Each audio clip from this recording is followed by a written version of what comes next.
Good evening, y'all. Hello, YouTubeites. Happy Sunday to you all. And not a happy so Sunday to those whose teams did not win today. I feel for you. My team lost yesterday, but we're here. Very special episode of the CovrPrice end of the year report. We got our friends with us to talk about the crazy year of comics that was 2020, and let's see who actually won those bingo cards I've been talking about all year round. But while we wait, hold on a second.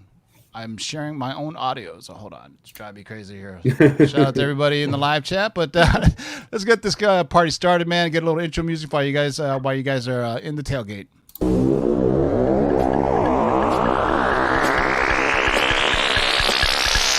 Now let's do this. Rewind, select, and come again. Pull up that from the top to the very last. Jump.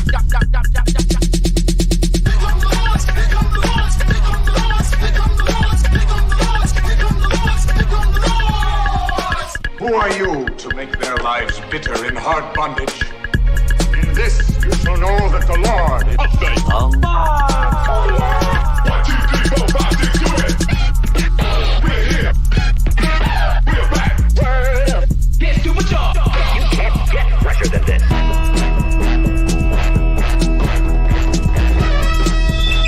In the great hall of the Justice League, there are assembled the world's 5 greatest heroes.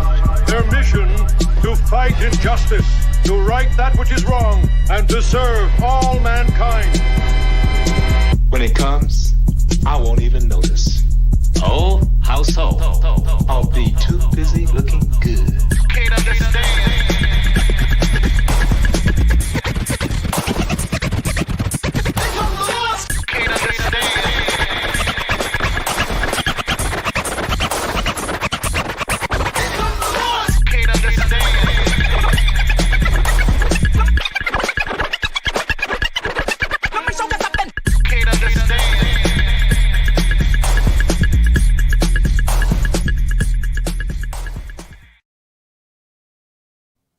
What's good, everybody? Welcome once again to the Lords of the Long Box and the CovrPrice end of the year report. With usual, I got my man Darkside Jedi and JB from Discovery Bay Comics, and back again on the show, Matt and John from CovrPrice.com. What's on, fellas? What up, guys? God, I love that intro every single time. There I you start go. just dancing. That's from my man DJ Curse right out of there from Cerritos, California. You know what, Matt? I'm going to let you set the over-underline on Star Wars books because somebody else is saying it's going to be 12 or 15. What are you going to put the over-under on Star Wars books on this list? Let's say 10. All right, 10 out of 100. Yeah. All right, so just we got a long way to go, guys. We basically got the top 10 of the top 10 of all the top 10s and then some. So once again, this is brought to you by our friends at CovrPrice.com.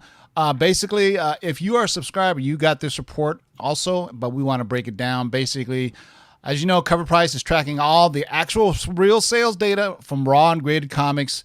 They work hard to actually gather across sales from 5 different major marketplaces. I can't tell you which ones, but you can kind of guesstimate on what I've told you in the past. In 2020, CovrPrice tracked the value of 2.4 million comics collectively, representing $75 million worth of comics sold across aftermarkets, and one person was available for half of that. The same guy who bought the Marvel previews. Premiere 95s, right? The one who bought the Marvel previews in 95. As you can imagine, tracking these sales in just 1 year also provides us and our members with this rare end-of-year perspective. While some of these trends were obvious, many of them surprised us. I think we can all agree 2020 is a year of first in comic book collecting. I don't know if it was definitely some pandemic related, just books in general, like people who bought Corona just because, and that book ended up flopping. But it was just a time where people spent a lot of time at home.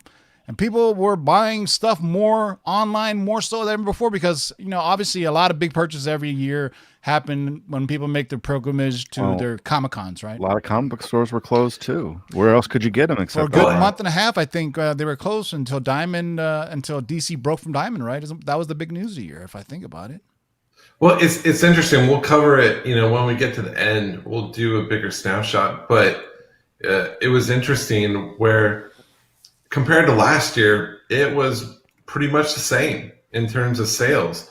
But the trends shifted so much this year to like all the rule breakers, newsstands, second, third printings. I think that was the major thing to me was prior to this year, I don't think second, third, fourth, even fifth printings had gotten the love they've gotten this year. Yeah. But this year, let's just say it's gone a little crazy. So, and we'll go into a little bit more. It's really interesting once you get the full snapshot of this report. So what we're going to follow is the comics that sold the most units. So they fall in the category of all, which is graded and raw. Then there's a graded category. Then there's just variants, and then subsequent printings. But you're gonna know that was 2020, and of course there was the newsstand thing was big this year. Also, comics that had the high sales volume in 2020. So we're gonna start off first with comics that sold the most units in 2020. Our first list sets off the highlights of which comics sold the most units from 2020 to just about the end of beginning of 2021. In other words, we counted all the sales we collected for each comic and ranked them below. Also, just for fun, we're just showing you their total sales added up. You're going to be shocked. Graded and raw combined, right? Graded and this is raw. all books, graded and raw, the ones that sold the most. We do have different lists where it's just like graded or just raw, but it'll be called out before we get into it. So this one's both. Yeah, so let me share your screen, and if you're a subscriber to CovrPrice.com, you'll have access to this data too. For a mere price of $6.99 a year, pretty much the cost of 2 hamburgers, or if you're in LA, half a hamburger, or one comic book. So obviously, the first one on the list is one of my favorite books of the year that really just came out of nowhere. Ultimate Fallout #4, the first appearance of Miles Morales. Total units sold 1,598, and this obviously is the aftermarket since this book came out in 2011. But total sales value, $637,860.16, and that was just for one 9.9. No, I'm just kidding. That's the combined total of all the units sold. And this, I was saying earlier in the year, I said, man, this is totally the year of Miles Morales, because right before the game came out, right before the news came out, and potentially even more people, I think, are just expecting live action Miles Morales, which is inevitable, right? It's like Thanos. It's inevitable. And also, you remember, this book was selling for $75, $100 raw up until May. So for most of the year, it was still pretty reasonable, and then it just exploded. Well, do you remember then people find out there was actually newsstands lists, which I would say is uber rare to find a newsstand cover for a book in 2011. I didn't even know they still sold newsstands in 2011, but it's amazing what people find nowadays. And that's just for this cover. That doesn't count newsstands. That doesn't count the variants. This is just for the direct edition. We should have an over-under for Miles Morales books on this list better than Star Wars. All right, so number 1 is Ultimate Fallout. What do we got for number 2, Ryan? Number 2 is another fan favorite, a new fan favorite. Book came out in 2020. This is Year of the Villain, Hell Arisen #3. This is first appearance of Punchline. Total units sold for the year was 1,363, and a total sales of $78,306. I mean, that's pretty impressive for a brand new character. Matt, is that just for this one cover? Just for that one cover. This cover dominated our list week after week. And I mean, so many people, this book was just a beast. And I mean, doesn't it feel like Punchline came out like 3 years ago? It really surprised me. I was like, wait, Punchline? Wait, that was this year? Wow. It's still a thing. Well, if you remember, Punchline was teased already before she came out. Remember, there was already a kind of the way they built up the new Wonder Woman, right? It's kind of one of the fewer smart things that DC has done in the past where they've actually promoted something, before it came out. So there you go, man. First we got Miles Morales, then we got Punchline. JB, what is the third book? Oh, man, we're going back to the well right here. Coming up next, we got Spawn #1, originally published in 1992 from Image Comics. And check out the total units sold here. 1,215 units sold in 2020 for a total sales value of $53,765. What's the fun fact say here?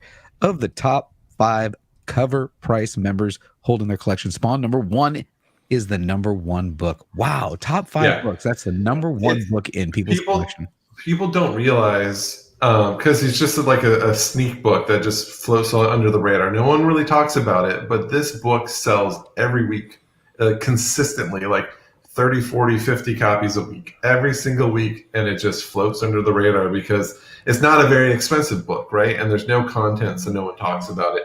But everyone buys it, and everyone has it in their collection. Everyone wants it in their collection. And it's definitely for like our friend DJ Curse, who does the mixes for our show. He was a collector in the 90s. So a lot of the stuff, and he stopped collecting, but a lot of this is nostalgia for people to go, I remember Spawn, or Spawn, the animated HBO series. And then who knows when we're going to see the Spawn movie, but, Todd McFarlane is one of those Donny Cates guys where they know how to promote their own things. By the way, Donny Cates is like Beetlejuice. If his name is invoked 3 times, that's when I throw up the graphics. So that don't count as one. So. One time. And I think you're going to be surprised. It's still affordable. Oh, absolutely. Absolutely. It's one of those books. You'll see another book on this list that's one of those same books that you don't pay attention to, but everyone has in their collection, and it's a solid seller. We'll get to it. To me, the holy grail of Spawn books to me is the Spawn black and white. That's the my holy grail is the error misprint, the color, the one without the black ink. That's my golden egg there. Well, now you're just showing off. That's I don't have it. I don't have it. That's your. I know, but he's mine was like, mine's only like 4 figures. His is like, I got this 6-figure book. I'm like, no, you go to any, like, all the cons out here have, like, there's one booth that has it on their wall, and it's always like $4,000. And they only do it for showing off. They don't. If they wanted to sell it, they'd price it at a better price. Yeah. Just as a heads up, the cover price is like the raw comic right now. The average is about $20. $18, $20, and 9.8 is going for around 113. So definitely affordable. Get it in your collection, right? We hate seeing it all the time because our lists are all data driven, right? So we never touch anything, and it's always on the list, and we kind of get sick of it, to be honest. Sometimes but it's always there. Yeah. Well, I mean, it was a huge print run for what we considered an independent comic. It was $1 million. Million that's a huge print run from a non-Marvel DC book back in the day. So. I gotta ask. I mean, you guys are better, I think, deeper collectors than I am in terms of like speculation and whatnot. Back in the 90s, when all the they started throwing out millions of copies of books, we all thought it was going to destroy the comic market. Now we're kind of seeing some of it coming back. Some of it kind of saved. Like some of these books now are worth a lot. I'm thinking it's because it's nostalgia. Nostalgia, and people with more disposable income, right? When we were teenagers, we couldn't afford, a $10 book was a wall book to us. Now people with, jobs and, paid off their ex-wives, they can buy comics now. All right. So it's Spawn number 1. Let's see what's number 4. Look at that. Batman number 89, which is arguably the second appearance or cameo appearance of Punchline. Total units sold 1,105. You people spent $55,418.71 combined. I'm guilty of it. That's all mine. I had this one, and I have the art germ, and I got them. I fell for the Punchline madness just like everybody else did. So, but the collector's. I like her as a character, though. I don't think she's gone. I think they've got a future with this. There's a lot they can do for sure, and with the Harley Quinn Joker stuff, I mean that's a golden egg right there.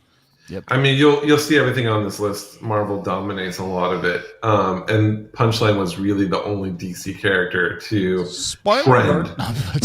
No, I mean but you want to, like, when you're going through this, it's really topical because it just showed how strong she was. Yeah. And if DC's smart, they won't mess her up. Well, I think a year from now, when we do the show again, I think we're going to find that Future State and High Republic are going to dominate this list. It'll be interesting for sure. Yeah. I can't wait. I already can predict High Republic's going to do huge numbers already next week. So it's already in 4 days. It sold almost 400 copies. So there you go. Tune in Tuesday. I'm pretty sure it'll show up on the list. So number 4 on the list is Batman number 89. By the way, we started backwards, so the highest one we went with first because I didn't want to scroll up all day. So all right, Ryan, what's the next one? Well, no surprise here. Moon Knight. It's been huge all 2020. This is Moon Knight number 1 from 1980. We had a total unit sold of 1,066 units and a total sales value of $65,073.93. Now this is impressive. Probably the most spec book that has never really gotten official confirmation until yesterday. Yesterday, where you've actually got something incredible. But people just started buying up everything, expecting it to come. Like Ghost Rider, Moon Knight is probably the one where Wolf by Night number 32 has just gone astronomically up. Yeah. So when they run out of the Marvel the Marvel Premiere book is the first solo appearance. Then they got this is his first solo ongoing series. Yeah. Namely book. The other one appears as Marvel. I think it's Marvel Premiere number 28. It's a yellow cover. I'm trying to think of it right now. I have it. But then it's Werewolf by Night 32. Then his second appearance is in Werewolf by Night number 33. Then those Marvel Premiere books, and then Moon Knight, and then I would expect Marvel Spotlight actually. Marvel Spotlight. Thank you. Number 28 and 29. I mean, it's but now there's looks like confirmation. Oscar Isaac and one guy even confirmed that one of the guys working on the project says it's impossible to do a white costume on screen. So there you go. That means we might get the worst stealth suit ever at nighttime when you're all wearing all Oh, he wants to be seen. Exactly. Hey, at least his face is covered black, right? You can't see that, but you know, hopefully he's the shape of the moon. So there you go. So Moon Knight, number 1, guys, from Marvel, 1980. What's next, JB? All right, next up at number 6. Hey, man, this is one of those 2020 spec specials from our man Donny Cates. Oh, we're talking for number 5.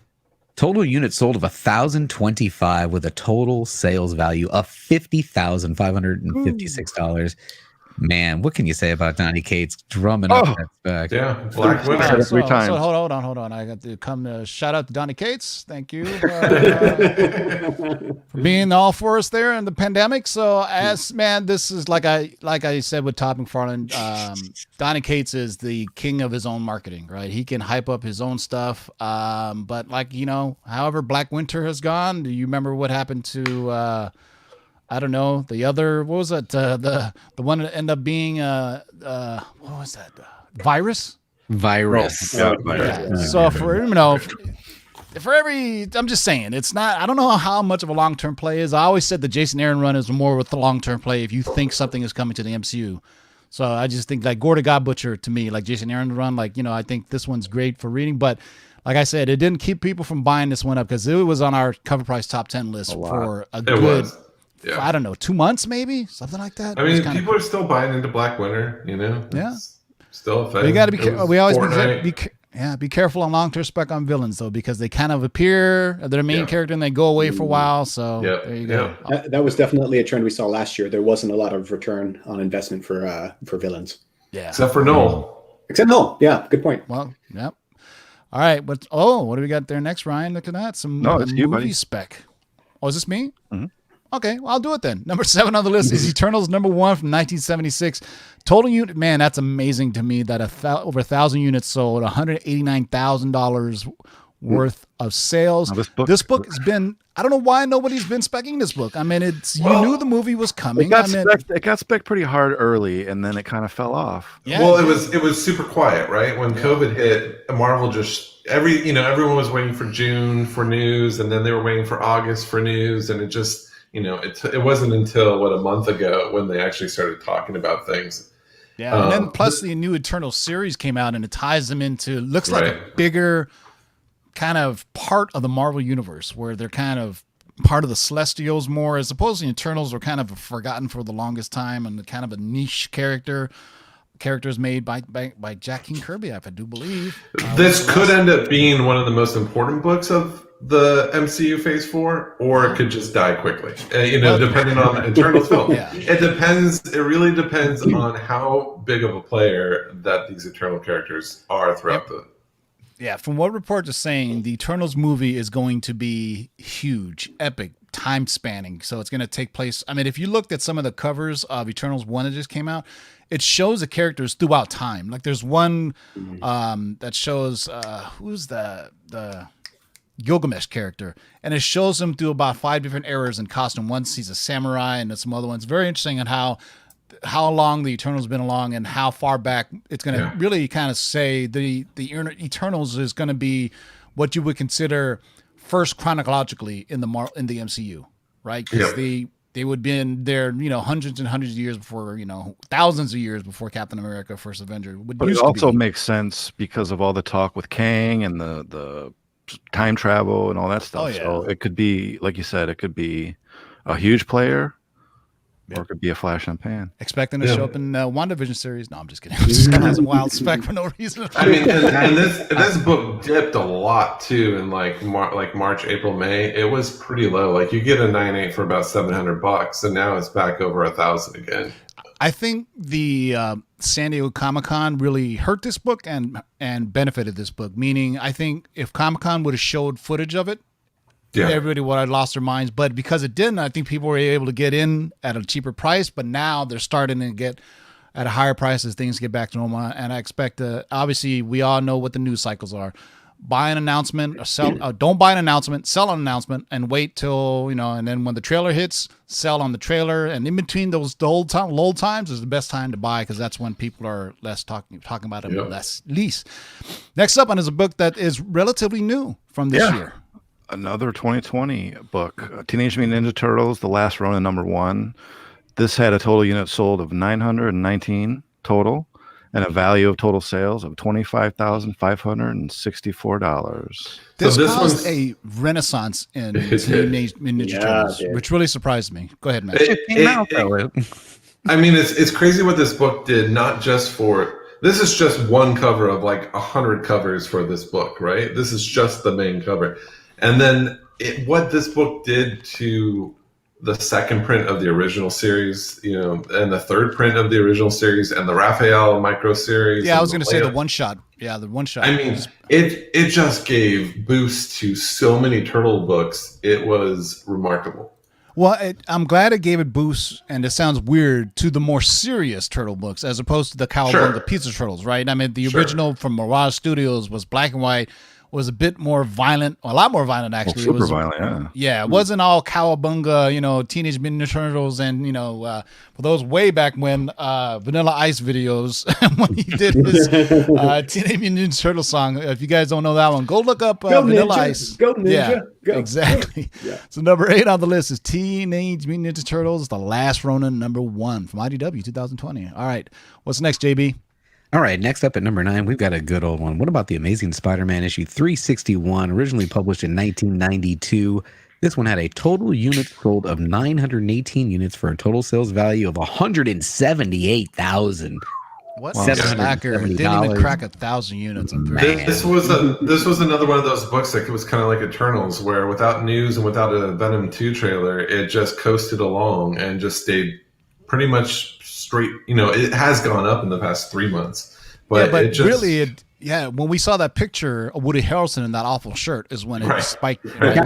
And then people started buying up that goddamn shirt. People were like, hey, I know where that shirt came from. And then if you were a smart t-shirt or shirt maker, you would have made copies of that god-awful Hawaiian flaming shirt. I call it the Guy Fieri shirt. I don't know why. But it just reminds me. It just screams Guy Fieri all over it. So, all right, the last book on this list on number 10, coming right in, but just a little short of 900. But, man, still can't believe this bunch on there.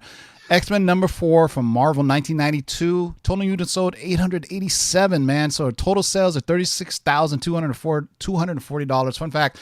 The top 5 CovrPrice members have in their collection X-Men #4 is the number 5 book. So if you had Spawn 1 and X-Men 4, you have 2 of the top 5. People, want to tell us what the other 3 are? we can't. I can't go through it for sure. I mean, it's interesting. We'll hit up a bunch of them throughout the other list. Yeah. But this was a big surprise to us because we knew this book was a big seller because it was always in our runners up. But we had no idea that it would ever take a place on this list. But it just goes to show you, one, this had a huge print run because this X-Men series was like... Oh, yeah. It held the record. X-Men 1 held the record for the longest time for most copies sold ever. Over a million. This series was my introduction into X-Men when I was a kid. Like, this is what I started with. This was the X-Men that I know and love. This Jim Lee version and the cartoon version. They're all tied into it at the same time. I'd also argue this is Jim Lee at the height of his powers. Punisher look at that cover. Run. Yeah. You can't, that cover is just, you can't find covers like that. Like, X-Men covers can't even touch that right now. No. Because nowadays, the covers nowadays don't exude action that often. You know what I mean? Like comic covers in the past, you saw characters fighting. Mm-hmm. I would also challenge you to ever find a DC or Marvel do a cover that has a word bubble in it, which is almost non-existent nowadays, right? Whether they would actually. I mean, in the golden age, it was like common things where they would just say goofy things on the cover, or somebody dies or something like that. All right, we also had no idea. We had no idea that this was in so many people's collections, and still we started pulling numbers. I'm like, hey, it would be fun to see what people have in their collection. I'm like, wow, this is the 5th. So let's make sure you guys are honest. I think you own 100 copies of it. I think our friend Wolverine has 100 copies. Yeah. And before we move on, is that 3 90s books in the top 10 for units sold? Only 2. I'm telling you, the 90s is a perfect time to start. Yeah. If you want to speculate, go to the stuff there was Wildcats, the newsstand hit $400 in the 9.8 like a month ago. When did you ever think Wildcats would ever hit? The only 2 DC books were both Punchline related. Yeah. Well, yeah. I mean, I would say anything. I mean, it's always for the big 2, Marvel and DC. It's everything is either Batman related will get hot, and anything Spider-Man related will get hot. Like you just see with ASM 55 covers, no special first appearance or anything. But it just people see it and they want it. It's just those are the cow ships, I guess. And it also helped that he's rumored to appear in Falcon Winter Soldier. I don't know how accurate that is, but that was what spurred sales. All right, so here's the summary of what Matt thought about when he put this list together. While we knew Ultimate Fallout would make the list, we were very surprised the X-Men 4 First Omega Red make the list. Granted, it was a book that has always been in our top 25 books each week. We didn't realize what a massive seller it was. As noted above, it's the 5th most collected book in our users' collections, with the few on here are content driven, which are Moon Knight, Eternals, and Carnage. The rest were simply fan favorite issues. First says the first cameo appearance of Punchline, Batman 89, and the first full appearance in Hell Arisen, which even though this came out in 2020, it feels like it's been out for years. There's massive excitement of The Last Ronin, Black Winter, Spawn #1, and obviously Ultimate Fallout. Pretty soon, it's also worth noting like Star Wars related books are absent from this list. It's also worth noting that Star Wars related books are absent from this list. Keep in mind that while many Star Wars fans' books had fantastic reach, which would be represented below in other characters, it wasn't until Ashoka appeared in The Mandalorian and at the Disney Investor Summit where Star Wars books went nuclear. They couldn't catch up to the momentum of Miles. So basically, to summarize that, even though Star Wars books are hot, these other books had a whole year's worth of sales data almost, or at least 6 months before. I mean, you look at Knights of the Old Republic 9. I mean, that was a massive book, right? But it only sells about 1 or 2 copies a week, or throughout the year. It maybe sold about 60 copies, so it couldn't really even touch, the other books on this list. I mean, we're talking 1,000 copies, and plus by that time it gets into the realm of being on the Shakers list, where it's going to be, 1 copy sold for like $1,200, and that's what we're seeing now with some of these old Star Wars books because people are being priced out of them, and that's why I think the High Republic is going to be so interesting. It's going to be high volume, which I read somewhere 200,000 copies, and they sold out. That's amazing. And you should take a look at those variants for High Republic. I mean, they're hitting $400 or $500 each right now. I mean, it's and I talked about it a little bit on our last show where I said if you think 200,000 is a high print run in 2019, it would have put it just in the top 10. I think Tech 20 or Tech 1000 or Tech 1027, one of them sold 500,000 books. So I actually looked up the numbers on Comic-Con, and so 200,000, it's high.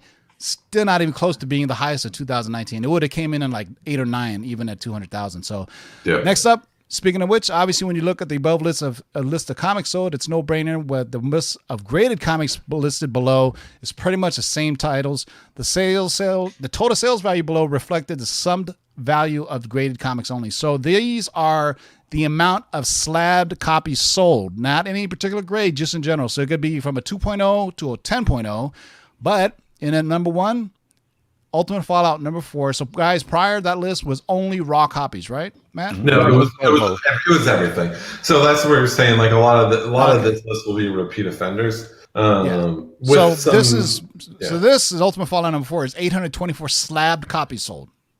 Correct. For almost $500,000. Yeah, because remember, we saw this book go from about in a 9.8. We saw it go from about 800, 600.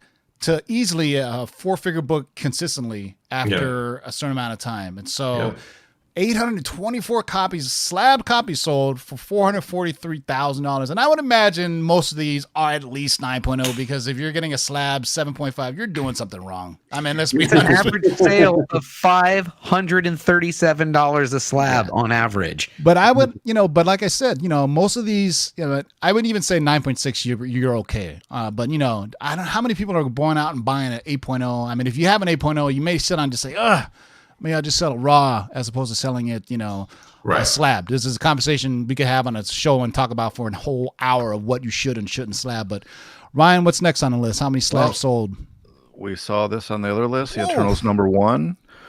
It sold 579 slabs and a total of $152,687. That is a spicy meatball. I got 9.6s, so I'm happy to see this go.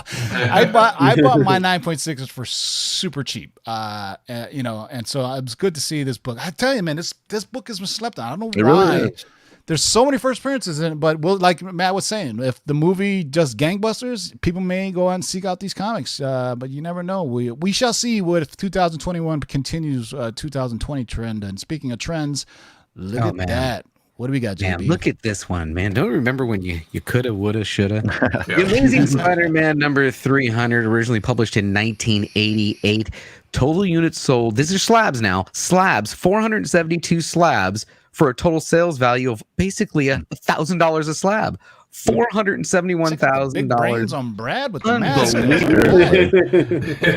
I mean, this book sells in any grade, and for a lot for any grade. And this is a book, like, it just goes to show that people were buying more graded copies than raw copies because they just wanted it to look pretty on their shelf. This is one of those books that every collector wants. And also, what's the fun fact on this, JB? Fun fact, in February, one sold a 9.9 sold for $25,000. Wow. So that also adds. Wow. Wow. It is the number 3 most wish list booked in the user's collection, which I think is totally cool because that interface is fantastic. I can't wait to talk about that at the end of the show. I don't want to show off my collection again and make everybody jealous. Basically, I'm entering my collection. So there's an entry where you could say you could add it to your wish list, and there's a marketplace and everything. But I don't want to lose the screen, so I won't get out of it. But once you get into CovrPrice, you start adding things to your collection. I've only added 1,093, and I cheated because the guys were kind enough to upload my CLZ XL export file from the CLZ database, so it made things. Which John is happy to do for everyone else. If you guys for our unlimited members, email me at john@CovrPrice, and we'll get that uploaded for you via our system. Yeah. So if you're like me and you have years and years of data that you use CLZ for, and you want to export it over to CovrPrice once you get your full membership, hit up john@covrprice.com, and if you just Google it, they will. You know what? I'll just do a video one day, and I'll show you guys how to do an export from CLZ. It's really easy. You could do it from because basically the CLZ interface on desktop and the phone are the same. If you go through the website, though, the CLZ file is incredibly small. It's not even that big of a file. I don't care how many comics you have in it. You probably email the file. But JB, I believe right now is starting to add things to his collection. How far along are you, JB? Well, see, that's the thing. I have got it all set up. I'm starting with my first 30 slabs, and that's a video that I've recorded, which will be releasing tomorrow, and I'm going to share that with you guys at the end of the show. There you go. It's cool. Yeah, hopefully nobody knows your address, so they'll go and rob you. So it goes to a point where I started shipping out comics to people that buy off of social media, and I leave my neighbor's address as a return address. So sorry, dude. No, I'm just kidding. All right, it's number 3, Amazing Spider-Man number 300, a must-have for everybody collection. And next up, we got another one.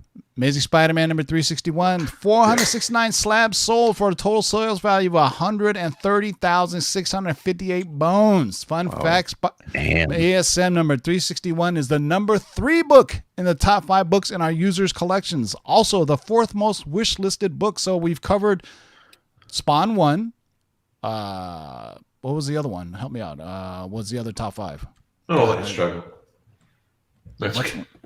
I already forgot. X-Men 4. X-Men 4. Okay, thank you very much. All right, thanks for the assist. So we got 3 of them so far, and Amazing Spider-Man 361. I'm telling you, if when the trailer drops, and if Carnage is even halfway similar to how he is in the comics, I think the Carnage fans are like Venom fans. There's a cult following of them. So even though the first movie wasn't awful, but it wasn't fantastic either. But man, it still did good money for a movie that was deemed critically panned almost. Oh man, I have stories about Venom because I worked on it, so it was fascinating. It was quite a journey. Yeah. So, but for the most part, I was mildly entertained. I mean, I actually geeked out when I saw female Venom. Because that's something that is a comic that we kind of always spec on is the female Gwenom or female Venom, and then if anti-Venom ever pops up, I will lose my shit. I swear to God, I would just throw something at the screen and just high five people all around me because there would probably be an empty theater that I rent out on my own. But anyway, all right. So what's next? What's next? Well, not surprised either in this one. Savage Seahawk #1 with all the TV show news. These units sold 399 slabs with a total sales of $102,150. This book had been longest time been relegated to maybe a $50 wall book, and then it just took a little news. One of the last major characters that Stan Lee created. We just celebrated Stan Lee's birthday, I do believe, it just recently, like a couple of weeks ago. So long undervalued, and the second thing said people were just buying these 9.8s up like candy. They were everywhere. And the latest rumors are that She-Hulk is going to be somewhat of a courtroom dramedy, a comedy-driven, 30-minute series, and the rumors are she'll break the fourth wall. If you know what that means you should go look for the She-Hulk John Byrne series. She-Hulk broke the fourth wall before Deadpool did. That's a fact. Yes, she did. Really?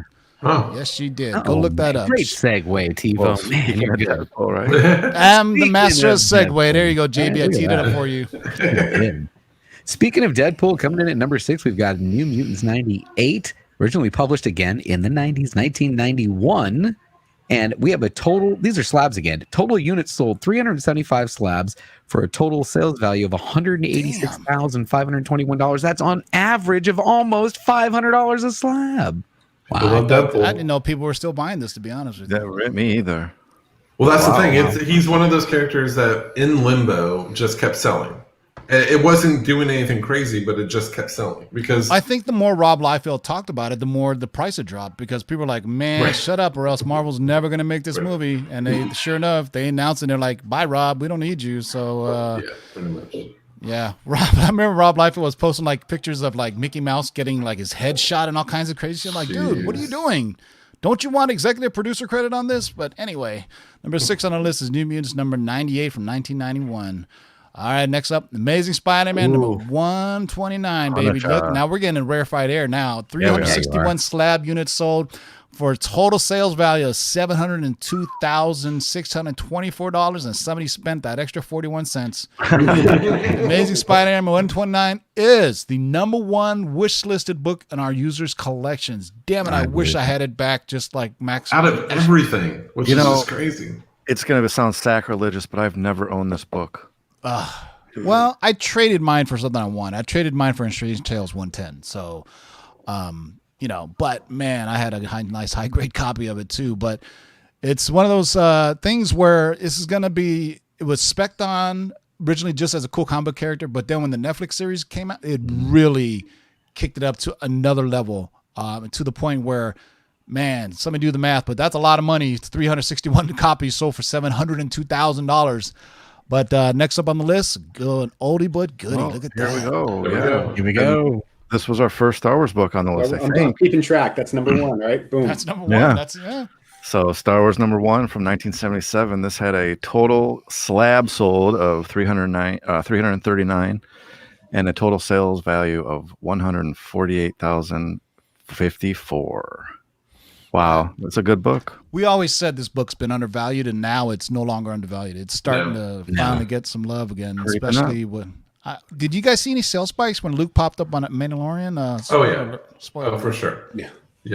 I mean, there was so much stuff that moved. It was Star Wars 2 that saw the biggest boost. And I think this is this first year we've really seen anything Star Wars movie or show related actually affected comic book market. Agree. Yeah, I don't think any of the movies ever really have. I mean, if you think Clone about, Wars never they did. came out with the prequel comics. If you think about the Phantom Menace, even now that book, I think people are starting to buy that book up. The Phantom Menace came out. Then what was that? The Attack of the Clones, Revenge of the Sith. All those they actually comics, and then there's a whole dearth of just Dark Horse comics that people lost their minds over. But we'll see, man. So over under is 10. To see it. I'm glad. I'm happy to see these Star Wars books get heat. Oh, and the High Republic is going to bump it into the stratosphere. But number 8 on the list is Star Wars number 1, the old school 1977 Bronze Age copy. What do we got next? Oh, man, look at that. Yeah, now we're talking rarefied air. How ironic that lands on me since I got one hanging on the wall. We're talking Incredible Hulk number 181 from 1974. Total units sold 332 slabs. Ready for the value? Oh my goodness, $1.3 million. That's almost what, $4 grand a slab?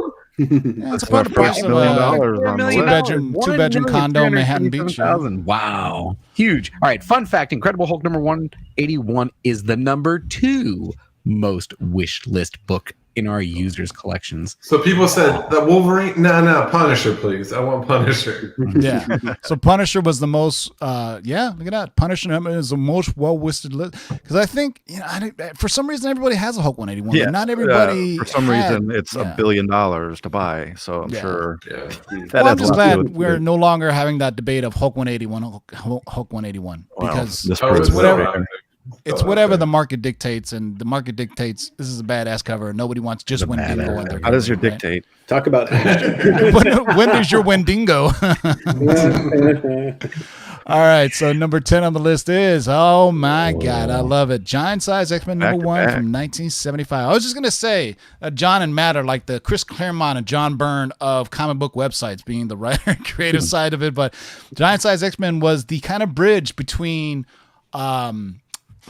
Claremont and Len Wein. Wein started it in the 94, 95, and Chris Claremont helped them, and Claremont took over from issue 101 or 100 right after Giant Size. They were both basically collaborating on it, so Len Wein basically passed the reins onto Chris Claremont, and so 333 units sold for just a paltry $875,000, but if you look at that between a Hulk's values and X-Men values, I always said this is a better value book because of multiple first appearances. Yeah.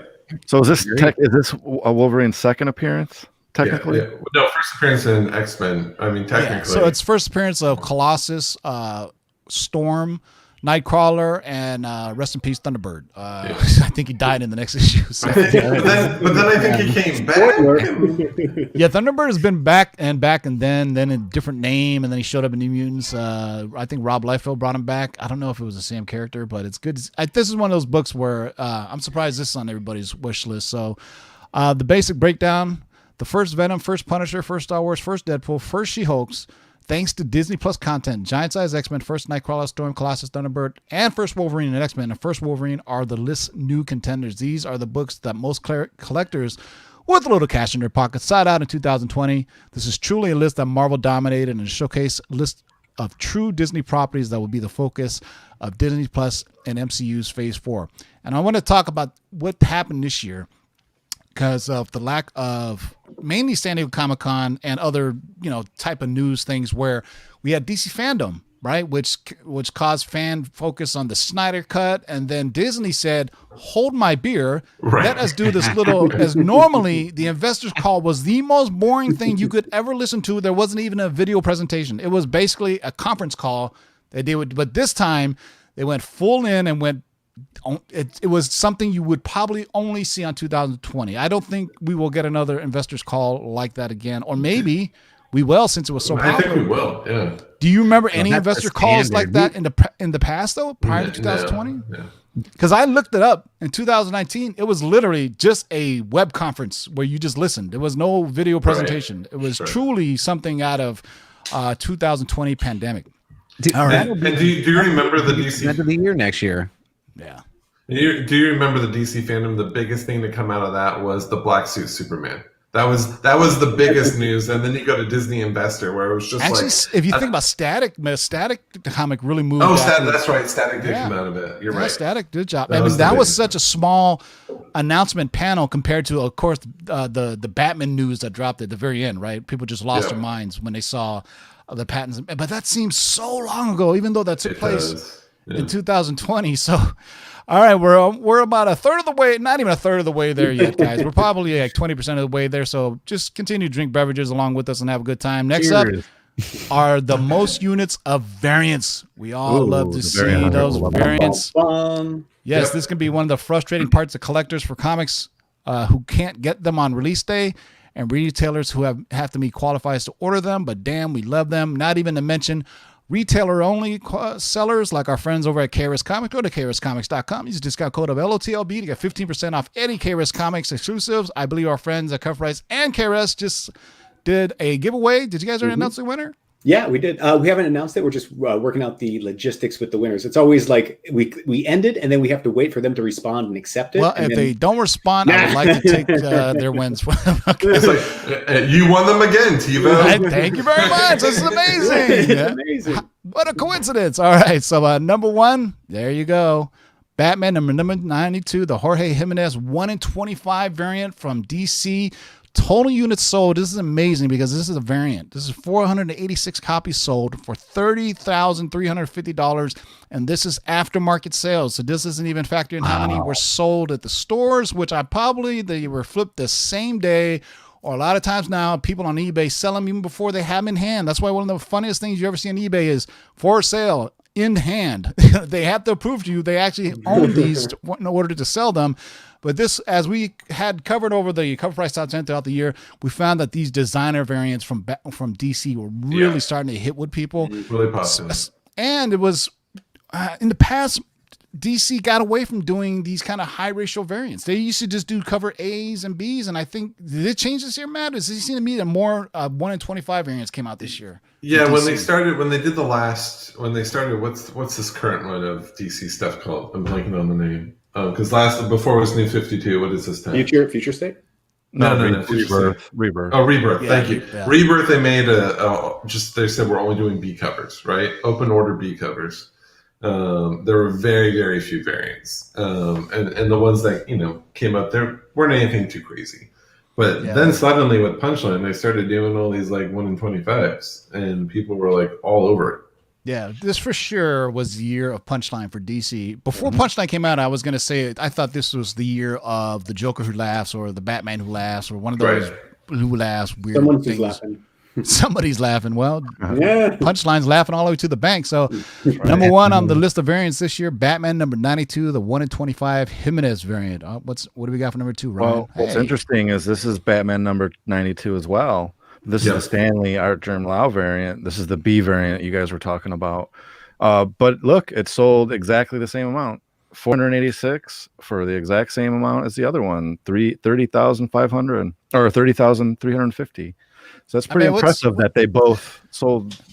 And this isn't an expensive book. This is still a $4 or $5 book. It was always a $4 or $5 book, but people couldn't get them in their stores, so they went online.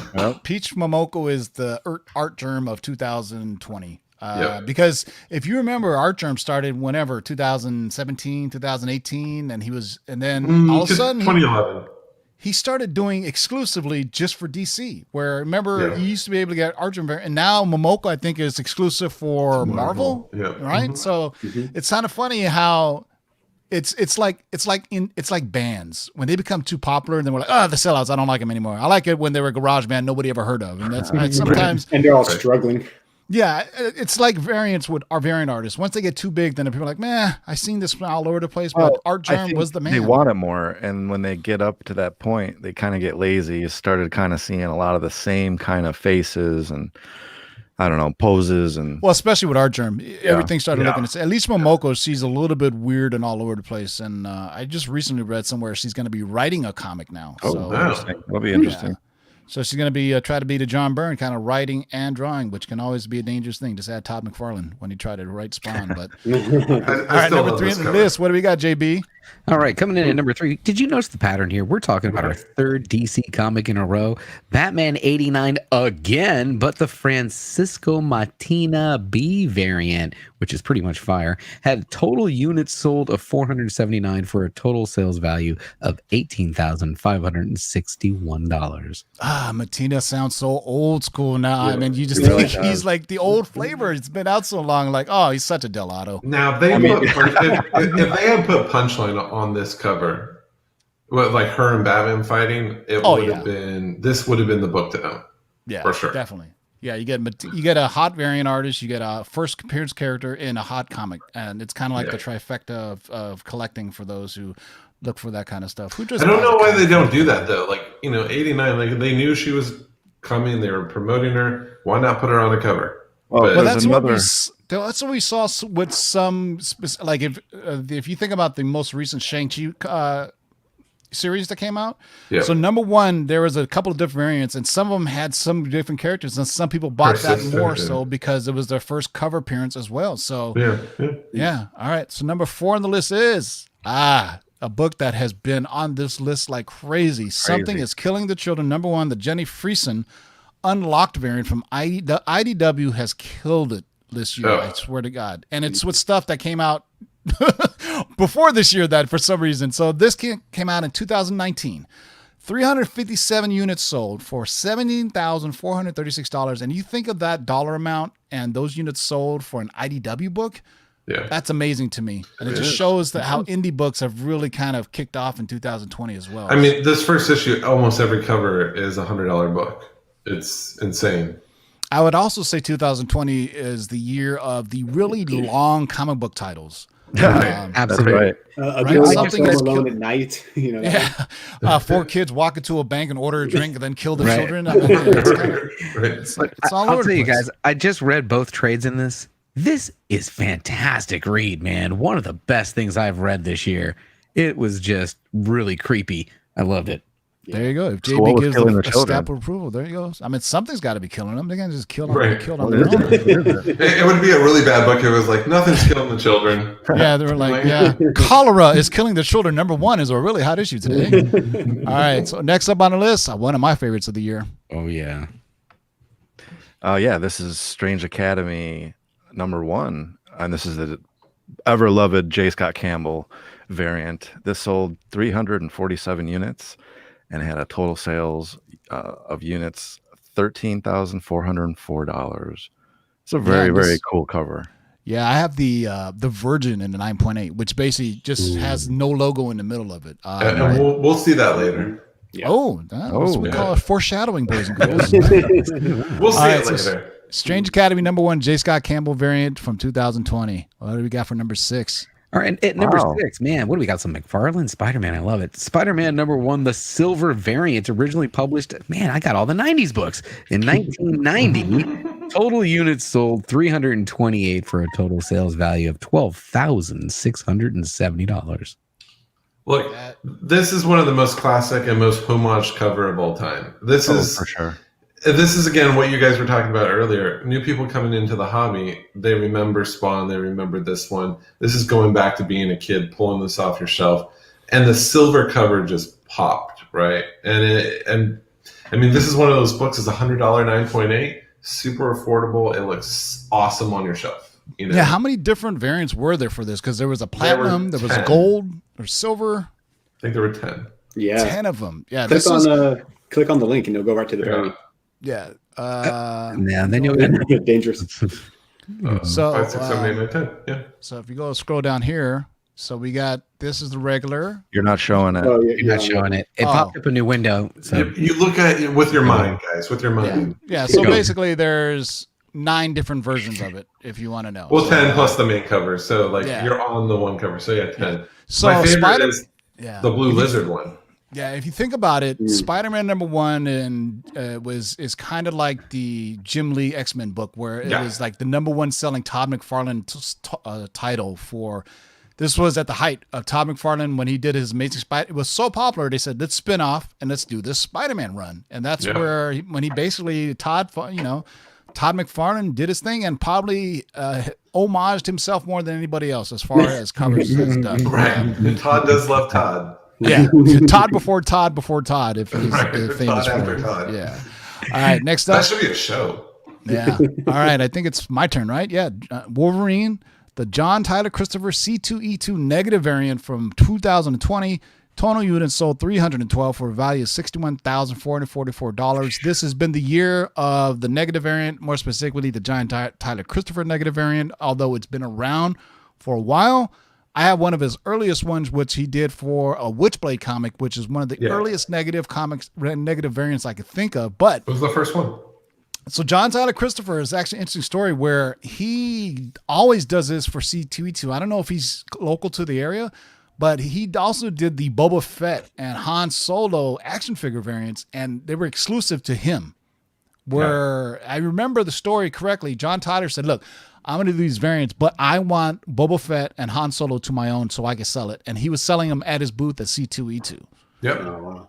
Yeah, so these are one of those things where John Tyler says, I want these for myself, and I'm going to sell them at C2E2. Very cool cover. And this has also been the year where people have loved the negative variants and they've gone back to look at the older negative variants. And I've just implore you, find the Witchblade one. It's a Day of the Dead homage, and it is absolutely gorgeous. And it was this one that kicked it off. This is the one that really spurred people to go back. Because the green Rogue one from... Yeah, the Rogue one is sexy too. And there's the Luke Skywalker one is the most recent one. I could think about, but I think they came out before the Wolverine cover. It wasn't until the Wolverine cover came out when people just went crazy. Well, the Witchblade one I know came out like 2 years ago or 3 years ago. The Witchblade one came out I think like six or 7 years ago. Yeah, it's been a while since that one came out, but it's all the rage now. It's just, people get a hold of it. And now people are all over his action figure variants. So... look out for that. That's a weird one too. Well, that's the we saw it on the list with the Riri Williams, right? I was shocked to see that on the list because I was like, "What?" And that's not the only one moving. There's a bunch moving. It's really picking up. Speaking of moving, what do we got for number 8, Ryan? Speaking of moving and speaking of long titles, this is Dark Knight, Death Metal Legends of the Dark Knights, number 1. This is the Carrie Andrews 1 in 25 variant. This book was super, super, super hot. I remember this thing coming out, it was selling for what, a couple $100 right off the gate. It was $250 right out the gate. $250 right off the gate. $250. So total units sold of this variant was 302, and we had a total series value of $60,605. That's huge for this. Yeah, another low or I don't know how do you say it? High pre-show or low pre? Yeah, and fun fact, that dinosaur never even showed up because it was well, isn't that dinosaur famously in the Batcave for some reason or other? But there was a story. One of the artists got in trouble for something, and they pulled the story or something. That's right. Yeah, that was the year 2020. They pulled the story. You can see the eyes in his mouth there. Yeah, but I could have swore back in like some issue that there's definitely a dinosaur in the Batcave. Yeah. But for no really good reason. Was it connected to Superman, where like Lex Luthor automated it and it bit Superman and they got cloned and then it somehow got to Batman or something? Holy shit! I can't. That is true. That's awesome, and I want to find it now. All right, number 8 on the list is Dark Knight's Death Metal Legends of the Dark Knights, number 1. King Robin, right, or Robin King? Yeah, it was first Robin King. Yeah, it was actually at the time when it came out. It was the best-selling variant we ever saw, like upon release, because of the first release, it sold like, I don't know, 150 of the variant, like half its run, and then just like a month later, people just stopped buying it. It was crazy. And now it's future state. So I mean, what happened to Robin King? I mean, that's kind of. But I still love Robin King.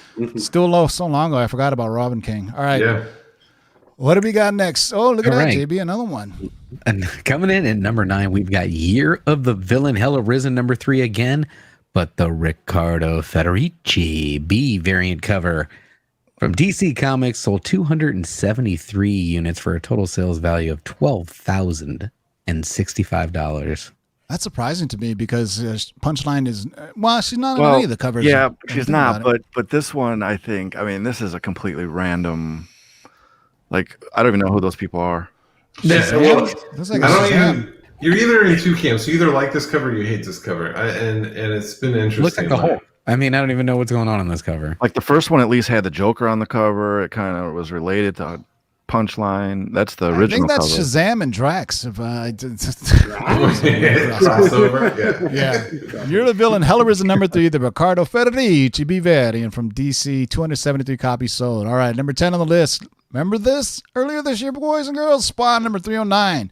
The McFarlane cover B. Everybody went crazy for Gunslinger Spawn and bought 258 comics. Total sales of only 6,238, but still a lot when you think about it, because really it was just a cool cover. It wasn't really the first appearance of Gunslinger Spawn, I don't believe. I think that came way earlier.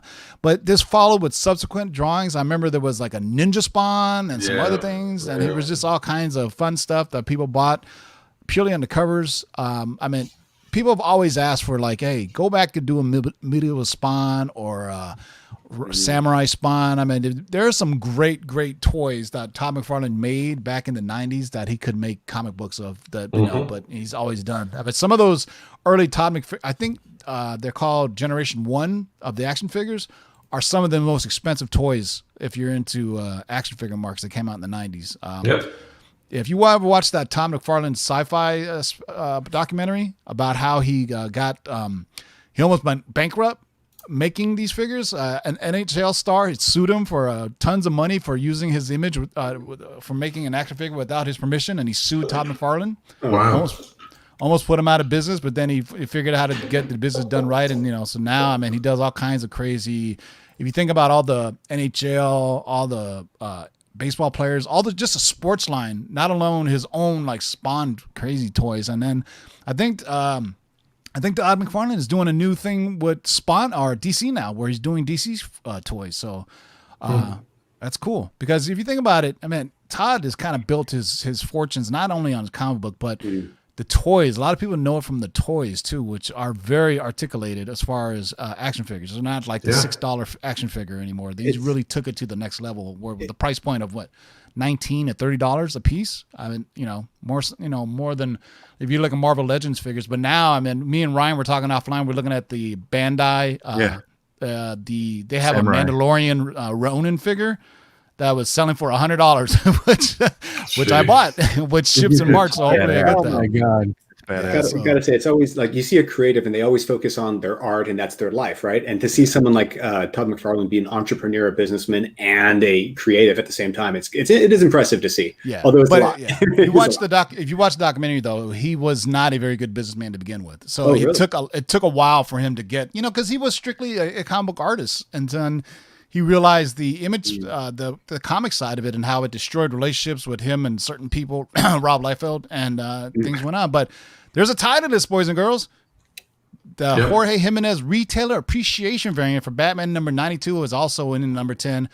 258 units sold for $52,000. Holy cow. So those retailers are really happy and appreciate. Turn around and flip their books. Yeah, they are. Yeah, or the person they sold it to. But typically, whenever they got a hold of these, they would probably stick a nice fancy price on there and put on the wall. Oh, that means Punchline punched everyone in the face on this list. Yeah, she really did, except for Miles. Yep, Miles it is. Want to check out more? Check out the top 50 variants of 2020 at comicbookinvest.com. Go check out our friends at CBSI for their top 50 variants of the year. All right, so obviously, summary, Punchline dominated the variant market, although we thought she was a throwaway character when she was released, although subsequently there's a Punchline number 1 that came out. However, you'll see from this list, she's the only modern DC character to make any of our lists. Collectors love her, and she's brought nothing new to DC. Looking at this momentum, hopefully they'll do her justice, continue to develop her. One surprise was that Spider-Man number 1 silver variant, which was the oldest book on the list, which had a massive print. That's amazing that a Spider-Man number 1 is considered the oldest book on the list. I know, right? Yeah. From what? It's also year of John Tyler Christopher with the negative variants, and we talked about. So Strange Academy is also still something is killing the children. If you watch our weekly show or subscribe to CovrPrice.com, you'll see kind of the trends that follow throughout the year. Now that we do the Shakers list, it's a little bit different. We see the coin people are willing to drop on a single book, whereas the Cover Price Top 10 every Tuesday is the amount of units sold as well as the combination of price increase. Because, people can buy 1,000 copies of something, but it's only $1 a unit. That's not really doing much, So put that into perspective, kids. All right. This year's collection went crazy for subsequent printing. So we're talking about 2nd, 3rd, 4th prints, sometimes 9th, 10th prints. Maybe it was because of the many first prints are too expensive, probably. But regardless, we've seen this new category reflect a massive market movement. The market has never loved these more, and here are some of the ones that sold the most copies. So it's time to get into some reprints, boys and girls. Of course, we got to start off with our boy Miles. Ultimate Fallout number 4, the Sir Pacelli second print variant from 2011. 623 units sold for a total sales value of $47,561. Is this both raw and graded? No, this is just raw. Wow. Just raw copies. So this is one at least this is a second print variant that is a different piece of art than the first issue, right? I mean, sometimes, especially in the past, Marvel just slapped on a different color, and just said, "Hey, this is." Oh wait, no, I'm wrong. It's both. Sorry, this list is both graded. Okay, so this is both slabbed and raw sales, guys. All right, Ultimate Fallout number 4. Miles Morales won the most variants of the year. What's number 2, Ryan? Well, number 2 is also Ultimate Fallout number 4. This is the Mark Bagley second print variant. This had a unit sold of 548 and a total sales of $63,001 or $1, I should say. There you go. We were just talking about that. See, this is almost identical to the original. Showed his face. Yeah. Or showed his head instead of. Yeah, and you'll see some where there's a different font. There we go. What do we got for number 3? Go. The Villain, the one, he dominated the year. Villain number 3, and this is the Ryan Stegman third print, which I don't know now. I'm so confused. Is this his first cover appearance? I don't know. Either way, the market said 539 units sold for a total value of $142,474. I mean, this was like a $600 book every time, right? Really? Yep, it was. For a third print, guys. That's third crazy. print. Now, is this his first cover appearance? Because maybe it's been disproven. I'm not sure. I've seen a few videos. You tell me, guys. I think there was a store variant. No, I'm trying to think of the store variant. Yes, they said that the store variants for the first issue was technically, here, let me scroll through. It was, I think it was for the first issue. Yeah. Well, let's go. Number 4 on the list is Venom number 25, which is a second print. This is more of the crazy null virus virus thing that was going on throughout the year. Total units sold 242 for a total sales value of $14,183. You remember, just a few months ago where Venom was dominating all the back issue markets, all the top 10 lists. There was easily 5 books on the top 10 list of Venom. And so number 5, we've got Batman number 90. This is the second print. Is this a Punchline related book? This is like a second appearance. So this went crazy. I don't think she's actually in this one, which was like everyone bought this up thinking that she was going to appear in it, and she didn't. Right. Kind of like that dark, kind of like the dark, Robin book. Yep. Oh yeah. Remember that one? Which one was that? Oh shit! It was Legends of the Dark Knight, right? No. It was whoever Dick Grayson's cover. It was that Dick. What was his name? Darkwing. But it was first Nightwing. Nightwing. It was a Nightwing book that people thought that she was. Oh, that's right. Yes, that's right. Yeah. That's right. It was the first designer though, which had his own little month. During 2020. That's so 2020. Well, even though Punchline didn't show up, you guys bought 218 of these issues for a total of $1,015. Not bad at all. Cover price, pretty much. Cover price, yeah. Ding. Not bad. All right, what do we got next, JB? All right, at number 6, we got some more of that. What is this? That dark black winter. Thor number 5, the Oliver Coipel second print. Coppel. Copel. There you go. Oliver Copel's second print had a total unit sold of 217 in the aftermarket for a total sales value of $2,433. Yeah, so this was like Black the Donny Winter. Cates trifectum, where he was doing the Null stuff, he was doing the Thor stuff. Remember, at one point he was like, "All right, I'm finished with this Venom storyline. Guess what? I got this Thor storyline I was going to tell you about."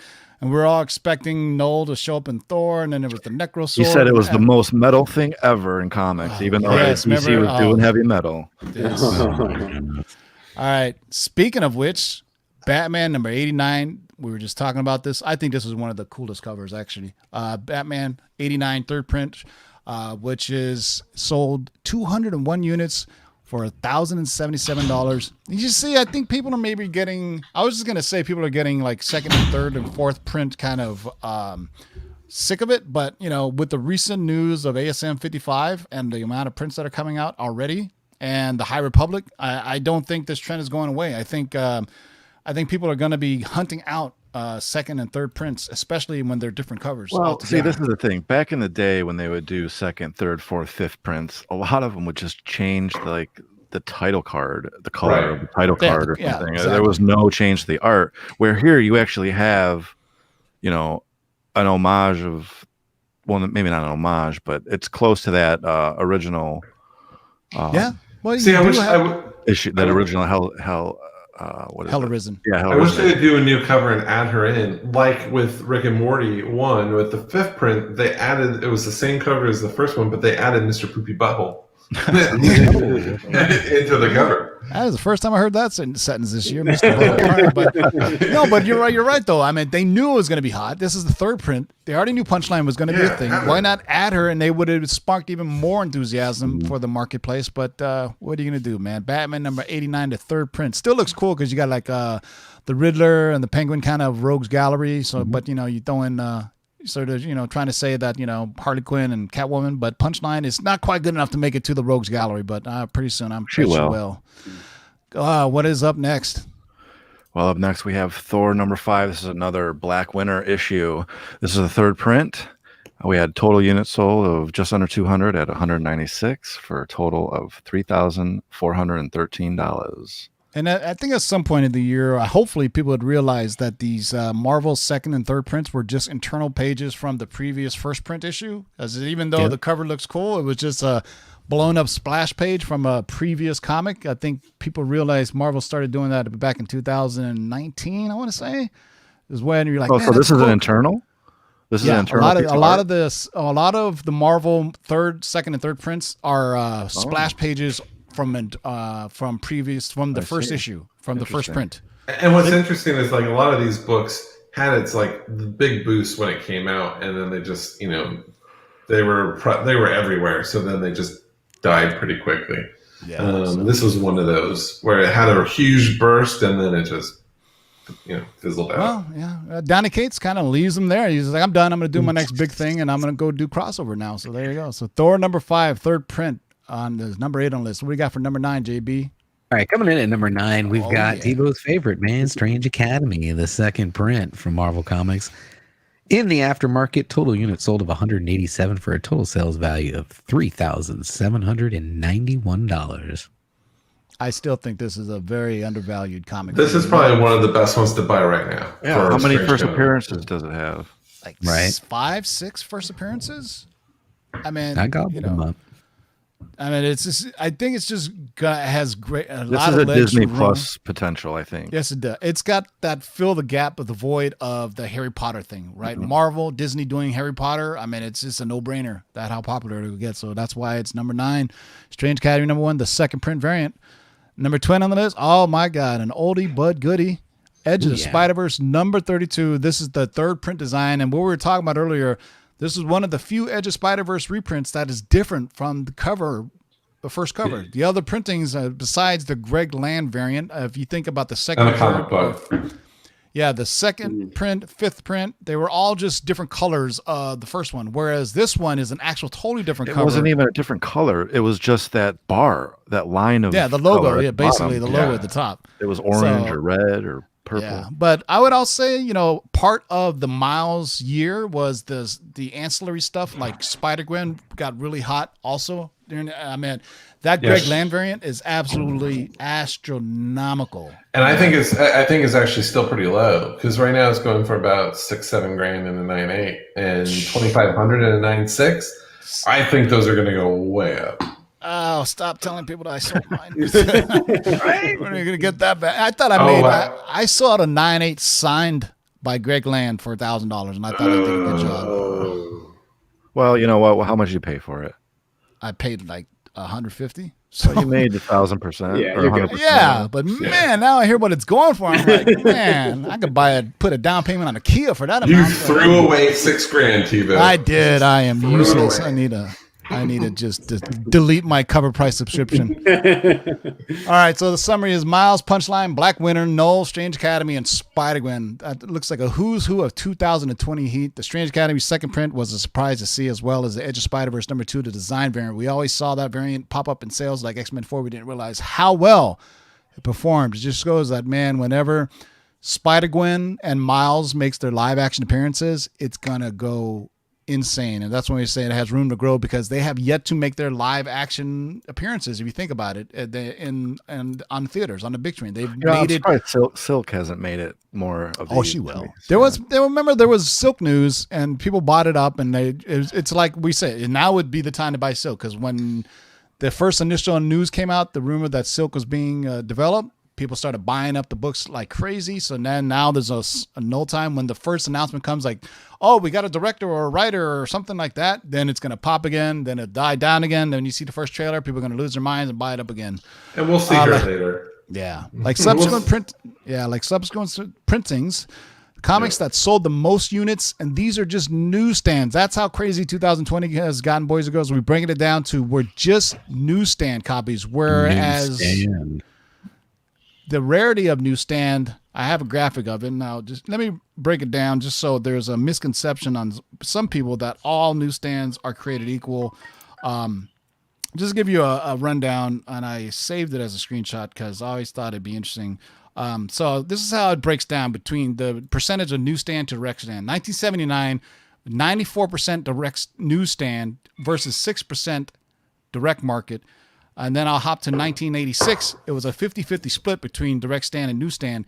1990 took a precipitous tilt toward the direct market. We're talking 15% newsstand to 85% direct market. So 1990 is the year where it really kind of jumped, where it got away from, selling at 7-Elevens, and this were comic shops at their height of their powers. But 1986, the split is about 50-50. So, and I got this from our friends at Comic-Con, and they also got the data from like Mile High Comics. But so just know that if you get anything 1990 or 1986, and 1986 is about 50-50 split. If you 1990, go look for the newsstand. It's much more rare. In 2013, that percentage was 1% newsstand to 99% direct market. So that's why that Ultimate Fallout number 4 in a newsstand is so rare. Man, speaking of which, young collector John was always like, "Oh, I got the direct edition because I went to the comic book shop. I'm a better collector." And now it's all backwards. Look at a barcode. Barcode, ew. So the Amazing Spider-Man number 361 is number 1 on the list. This newsstand copy sold 254 copies for a whopping 53 grand. 53 grand. So if I look at my little chart here and I look at 1992, so it was 1990, newsstand was about 15% of the market and direct market was 85% of the market. So this is a rare book. Well, and keep in mind, the direct sold 918. Yeah, jeez. Direct so that's amazing that there are many newsstands available. This one, so 1980 is an even weirder one because newsstands were actually in 1980 more available than direct market. What is it, Ryan? Really, it is Star Wars number 42. This is amazing Boba Fett book. Everybody wants this one. It sold 195 units with a total sale of 44,570. So this is the one that really gets me confused, guys, because in 1980, the direct market is actually more rare. than the newsstand, but it didn't stop people from buying the newsstand up as they think it's more rare because it came out in 1990. That's why I wanted to give you guys that breakdown. So just think 1986 is what we call the Mason-Dixon line. That's 50-50 right around the 1986. But if you see anything prior to that, that means the direct market is more rare than the newsstand. What's next, JB? All right, coming up next at number 3, we've got the Amazing Spider-Man number 300 again, but the newsstand, obviously, from 1988, 167 total units sold for a total value of $88,242. I did want to mention a comment in the chat. You know, newsstands are still tough to get in high grade, man, regardless of how many were out there. I'm going to tell you why. Because a lot of at least the 7-Elevens that I used to go to were spinner racks. And if you ever been used comics on a spinner rack, they were bent the shit out of when people were flipping through them, right? It has that crease. That's where that crease comes from on the spine because of those damn spinner racks. So 1988 is pretty rare book already because that's when I would say, man, comic book shops really started dominating the marketplace right around 1988 when you think about it. I saw this at my comic shop as a wall book for $50 and I bought it when it came out. Oh, so nice. 1988. And I still have it. Next up, Moon Knight number 1, newsstand, another book from 1988. 162 copies sold for $7,142, and I expect this only to go up higher and higher as the Moon Knight news comes out, man. This is another one tough to find in a newsstand copy. Same with this next book, The Savage Seahawk number 1. This is newsstand 1980.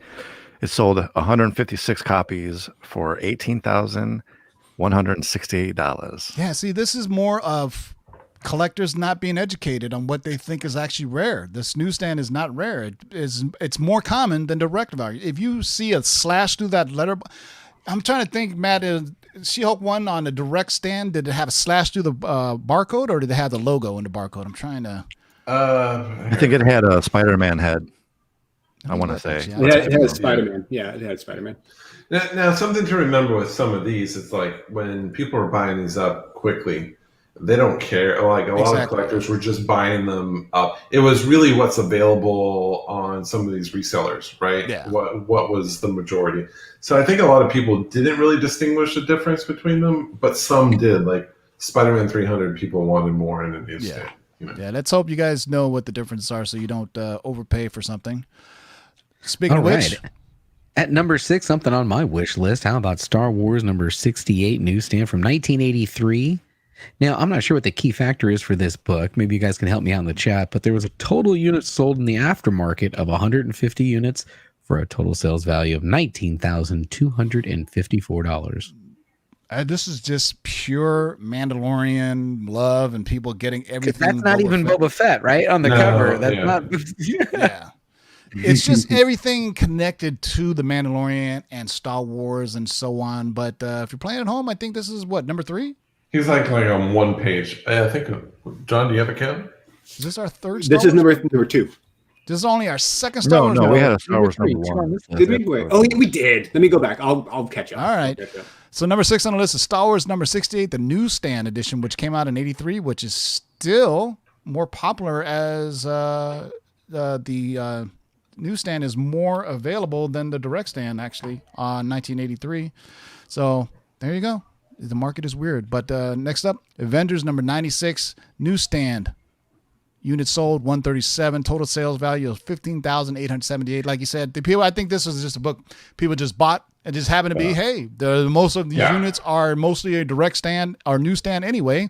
But if you're interested in buying the more rare of the two, the direct stand for this comic is the more rare item. But nobody's buying this book without the movie news. That Taskmaster is tied. It was definitely Black Widow heat, and then it was like that was the hottest thing of January, February, and then it just disappeared because the movie never came out. Yeah, I think this will get another scoop whenever Black Widow does appear. I mean, there's been so many leaks on what the potential storyline could be from this task. Yeah. We know the Taskmaster is going to be in it. There's inspect that it's the ultimate Taskmaster. There's inspect that it's the female Taskmaster. Taskmaster's her sister, her cousin, her auntie, all kinds of crazy shit. So whenever the movie comes out, we'll find it. Now, this is a rarity. All right. This is definitely one that people want of the two, I would think. Spawn number 1. Yeah. This is the obvious newsstand edition. It sold 125 units through the year. for a total of $21,100. I remember buying my Spawn #1 from a liquor store, coming home, buying a pack of cigs, and I saw this on the rack. It was like at 2 a.m. in the morning, and I go, that looks like Todd McFarlane. I had no idea what a Spawn was because I was, just, it was 1992. Yeah, I was like 21, 22 years old. Yeah. So I was coming out of going home. I stopped. I remember the day to this day because I remember this liquor store also sold comics for some reason. I was like the weirdest thing. So I just went in there, or it may have been a stop. Remember Stop and Go? It was it wasn't a 7-Eleven. It was one of those off-brand convenience stores like a Stop and Go. And I remember they sold comics, but I just happened to be buying a pack of smokes and I saw Spawn #1. I go, let me grab it. I should have kept it. I never did. This just oh, sorry, Tiffany. No, go ahead. Just to compare, like the direct edition sold 1,100 copies this year, and it sells for $20 raw, 120 in the 9.8.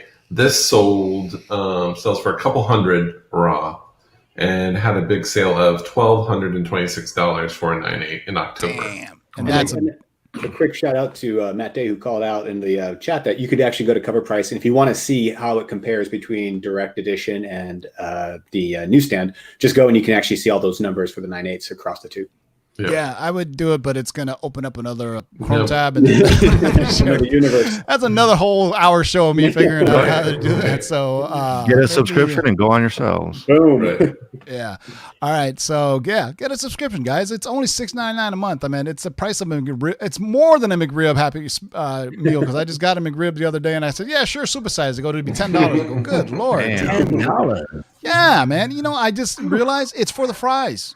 They charged me like $3 just for French fries. I was like, but whatever, man. I'm a little bitter, but that's it's now fine dining. I'm hungry, actually. I'm starving. I haven't had dinner yet. So. All right.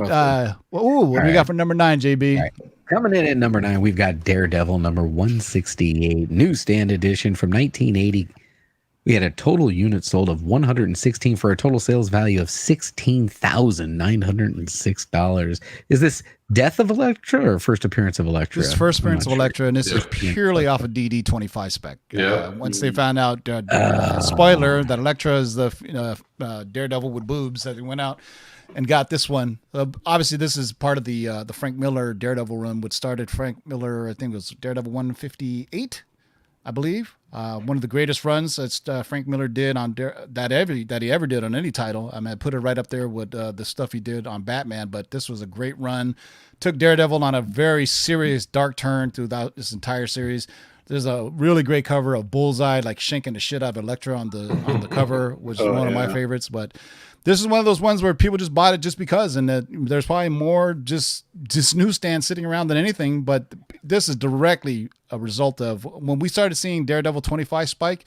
This also started spiking prices, which is good. She's always been a cool kind of anti-villain, kind of ex-girlfriend from hell kind of character, but neither here nor there. Remember, she got some love on the Daredevil show as well, so hopefully she comes back and Disney Plus can use her somewhere.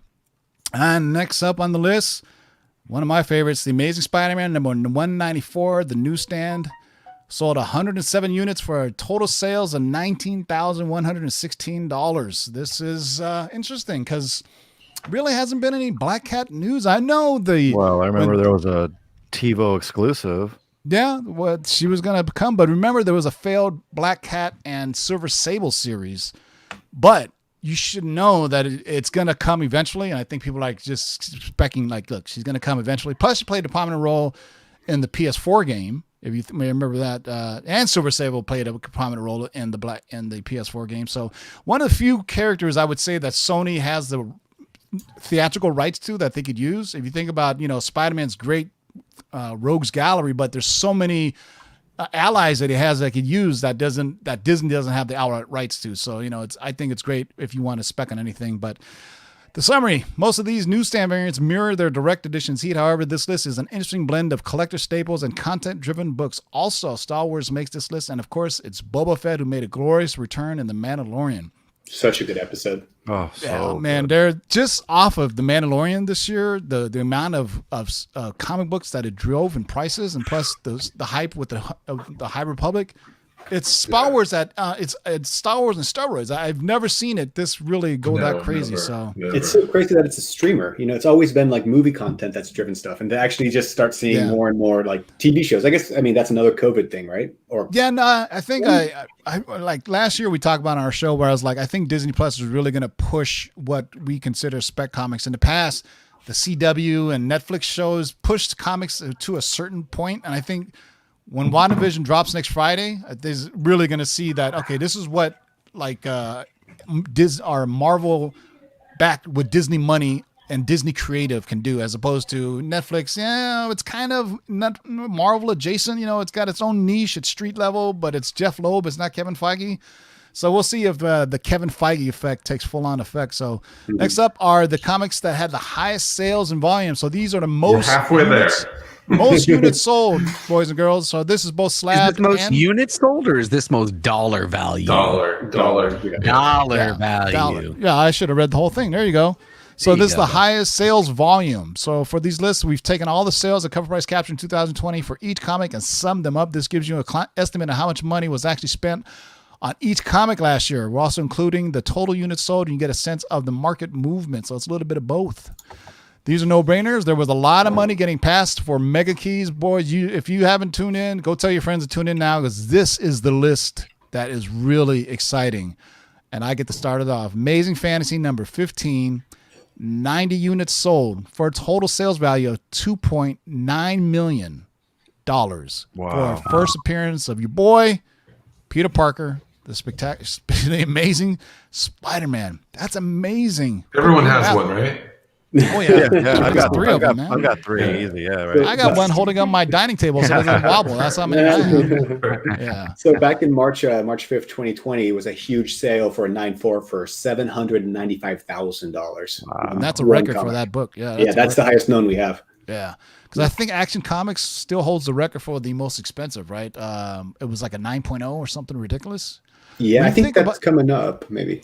Yeah. The detectives on the list. Yeah, that's what you call segue, boys and girls. Yeah. So, next up on the list. Next up on the list is the Incredible Hulk 181. This had out of 515, it was $1.6 million. Seems like a downright bargain compared to Amazing Spider. It's Amazing Fantasy. And you can pick up a 9.8 for about $49,000. Holy cow! All right. That's the Can you just imagine right? whenever he makes his MCU debut? People think this hit a ceiling, but we found there's something called the Feige effect. When Marvel announced it took over FF and X-Men, what happened? FF #1 used to be somewhat a pricey book, almost downright unaffordable to a lot of folks nowadays. I mean, same he did with X-Men and Fantastic Four when Disney brought over the Fox properties back home. So number 3 on the list. Look at that. Wow, there you go. Here it is, the big boy. Detective That's not a bad unit of sold volume at all. Not for one book. First appearance of Batman from 1939 had a total unit sold of one for $1.5 million. Shit, I can do the math on that. That averages out to $1.5 million a book. and I think that was 7.0. 7 point. That is just amazing to me that a book that from so long ago can be held in such great, pristine condition like that. Could you imagine finding that in someone's garage? Oh. Go share this to all your friends right now, boys and girls. We're getting to the fun part of this list where basically these are all the books that we own. We're just going to be talking about. These are our personal collections here. Yeah. We're going to give one away now. That's right. All right, next up on the list, surprisingly, Superman #1, total units sold, 14 of them. Wow. For a sales total of $1.3 million. That's amazing to me that Spider-Man #1 sold different condition copies. Yeah, but that's still amazing to me. It's hard to find out.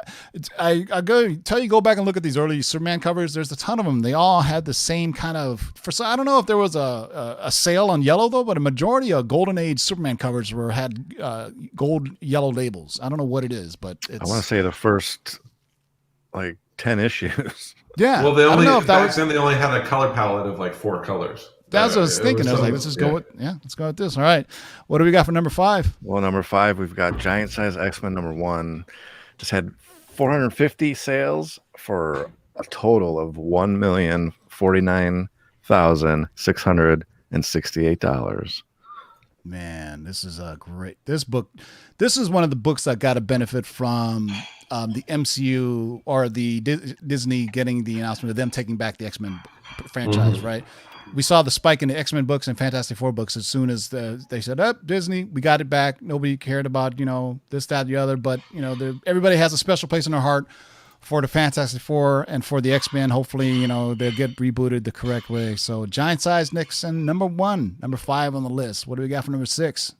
All right, coming in at number 6, we've got the Amazing Spider-Man number 1 from 1962.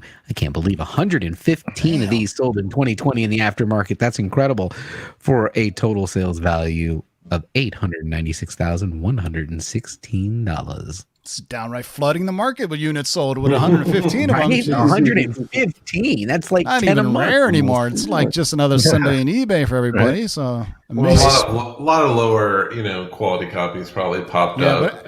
But I think it also goes to the point where at a certain degree, at a certain value book, it doesn't matter what its grade is. I mean, our friend Otto collects coverless books, right? But he still has the book. It's just missing the cover. So Amazing Spider-Man number 1 coming in at number 6. All right, number 7 on 9/4 in 2017 for $131,000.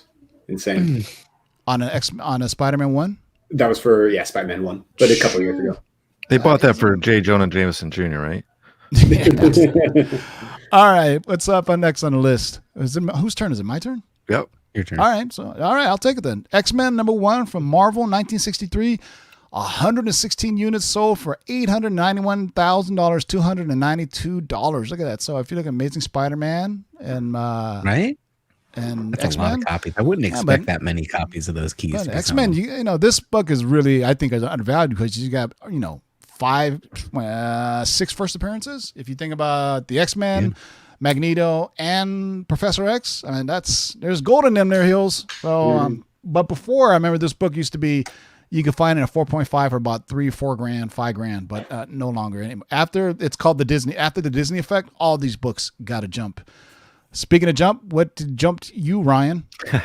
Well, this was the number 1 wish listed book. So in 2020, 556 of you made that wish come true. Thank you, Maxwell Lord. The Amazing Spider-Man 129 had a total sales of $874,490. Yeah, it's not too late, Ryan, for you to go and get one. While you're at it, get me one too. You know what? I'll buy 3. How about I'll buy 5? We'll all get one. Everybody in live chat gets one. You get one. You get one. You are the Oprah Winfrey of Bronze Age keys. You're like that. All right. Number 9 in the list. Speaking of which, JB. All right, coming in at number 9, we've got Fantastic Four number 1 from 1961. 56 units sold in 2020 in the aftermarket for a total sales volume of $824,512. That was pretty much the last 2 months. Yep, one of my favorite covers of all time, man. The first family of comics right there. Fantastic Four number 1. I like the Simpsons homage to that one, where Homer's coming out of the ground. Yeah. There was just another homage recently too, but as you can tell with this list, there is a theme of people are dominating with the Marvel Silver Age keys and Golden Age keys. Yeah. Really, Incredible Hulk number 1 units sold 46,000 for $797. I'm gonna tell you what, man. This Incredible Hulk book for like dozens of years wasn't really that expensive of a key when you think about more Marvel keys, Amazing Fantasy 15. Even though what are you thinking? 46,000 copies sold. No, 46 copies. Almost 800 grand, man. So if you look at let's scroll through this top 10. These are really the big bangers of the year, man. So these are all big keys that we all know. Amazing Fantasy 15, Hulk 181, Tech 27, Superman 1, Giant Size X-Men 1, Amazing Spider-Man 1, X-Men 1. This one is interesting because it's the only Bronze Age book on here. Amazing Spider-Man 129, Fantastic Four 1, Incredible Hulk 1. Yeah, but if you notice, all of those sold, double digits. That one sold 500 and something. So it's a super. That was the biggest sale of. And it always goes to what my theory's been or what I think is that DC owns the Golden Age keys and Marvel really owns the Silver Age keys because they were more dominant. Of course, they were more affordable, but especially with Fantastic Four and X-Men, Giant Size, those books have really gotten a bump since the Actually, we could call it the Disney effect, right? So there we go. The summary of 2020: Spider-Man's first appearance overtook Wolverine, which was the most paid-for comic in 2020. But check out Batman. One CDC 7.0 sold the entire comic book community was talking about. Now, I do believe that was a heritage auction, right? That was yeah. Most of these giant books, most of these giant sales, you rarely ever see them on eBay. And what's funny to me is when you see a giant book on eBay and they're like, free shipping. Oh, I want you to pay $500,000 for it. It's like, get that insurance. Yeah. All right. Next up on the list, highest list is an echo of the previous list. It's interesting to see how much money was spent on raw copies versus graded copies. Like Superman 1 sells almost only graded, whereas Hulk 181 still moves plenty of raw copies. So get those raw copies, folks. Amazing Fantasy number 15 units sold. Now this is a list of just graded. Just slabs. Really familiar. You can probably tear through these. Yeah. So, I mean, most of these times people buy these books slabbed because, especially if you buy online, you don't want, somebody who touched it up or any reproduction. So, that's what the benefits of getting a book graded are. There's no fraudulent use. So Amazing Fantasy number 15, number 1. Tech 27, number 2. Hulk 191, number 3. Superman number 1 at 4. And you can tell it echoes Giant Size X-Men number 1 at number 5. Amazing Spider-Man number 1 at 6. X-Men number 1 at number 7. Fantastic Four number 1 at number 8. Hulk number 1 at number 9. And a new one that wasn't on the previous list. Captain America Comics. 6 units sold for $763,000. The first appearance of Captain Marvel or Captain America. Is that Marvel Comics though, or is that timely? I think. Yeah, it's timely. So timely. Quick story. My cousin last year gives me a call and is like, "Hey, you do stuff with comics, right?" I'm like, "Kind of. Own a company that does it." He says his wife's father passed away. He was a collector of just random stuff. Found a box covered in soot in the garage, and what's in it but this comic? The first Wonder Woman, the first Green Lantern, all of those. Wow. Did you tell them they were worth shit? That's just what. That's what I said. I was like, they're worth nothing. Give them to me, and I'll see if I can get rid of them for you. Right. $1,000, we'll take it. But it happens. He actually found it in a garage. It was nuts. Well, they reached out to, was it Heritage, or who did they reach out to? I think they spoke to CGC first, who was talking to him about stuff, and then I told him, like, if you're going to sell a big one like this, talk to Heritage, see what they. Because they went to an auction house, yeah. I hope they didn't go see Rick at Pawn Stars, and I get the worst value for your comic. You go to Pawn Stars. Oh Lord have mercy. So that was a fun list. No surprises here. This is every collector's ultimate wish list. These were books we all dream about. Owning Giant Size X-Men is the most obtainable, despite prices rapidly increasing. Seeing the company it's keeping now, move now on it if you want. Like I said, Giant Size X-Men has always been undervalued prior, to this year. But it features one of the few big keys of its era that features multiple appearances in it. So next up, book's not going down. So get it now if you want a copy, because you're never going to get one again. Yeah, once they announce X-Men in the MCU, it's going to go bonkers.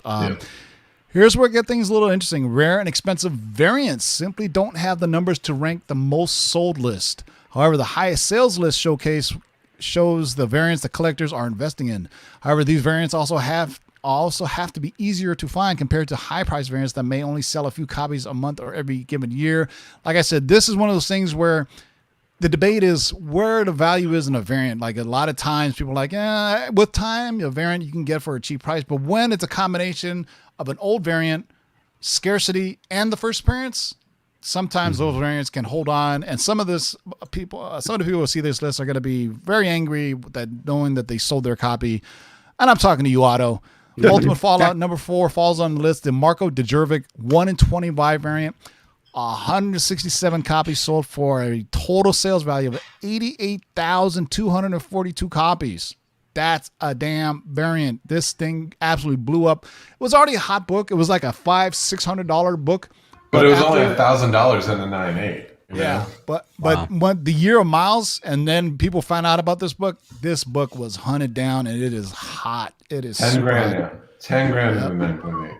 10 grand and 9.8. All right. Wow. Number 2 on the list. I think people are going to like this. What do you got, Brian? The list blew up when we heard about Ahsoka coming to The Mandalorian.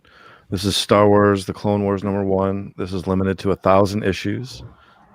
And It had a total value sale of $81,852 Jesus Christ. for What 65 number units Star sold. Wars is that? Is that 4 or 5? What are we on now? That's Star four. Wars. That's four. That's So only this four. is just a reminder. Like, okay, Yep. see, this was one of the biggest books of 2020, but it only sold 65 copies because there just wasn't enough on eBay, which is actually why it was so valuable, because there was only like 3 at a time, maybe 2 at a time, and they would sell.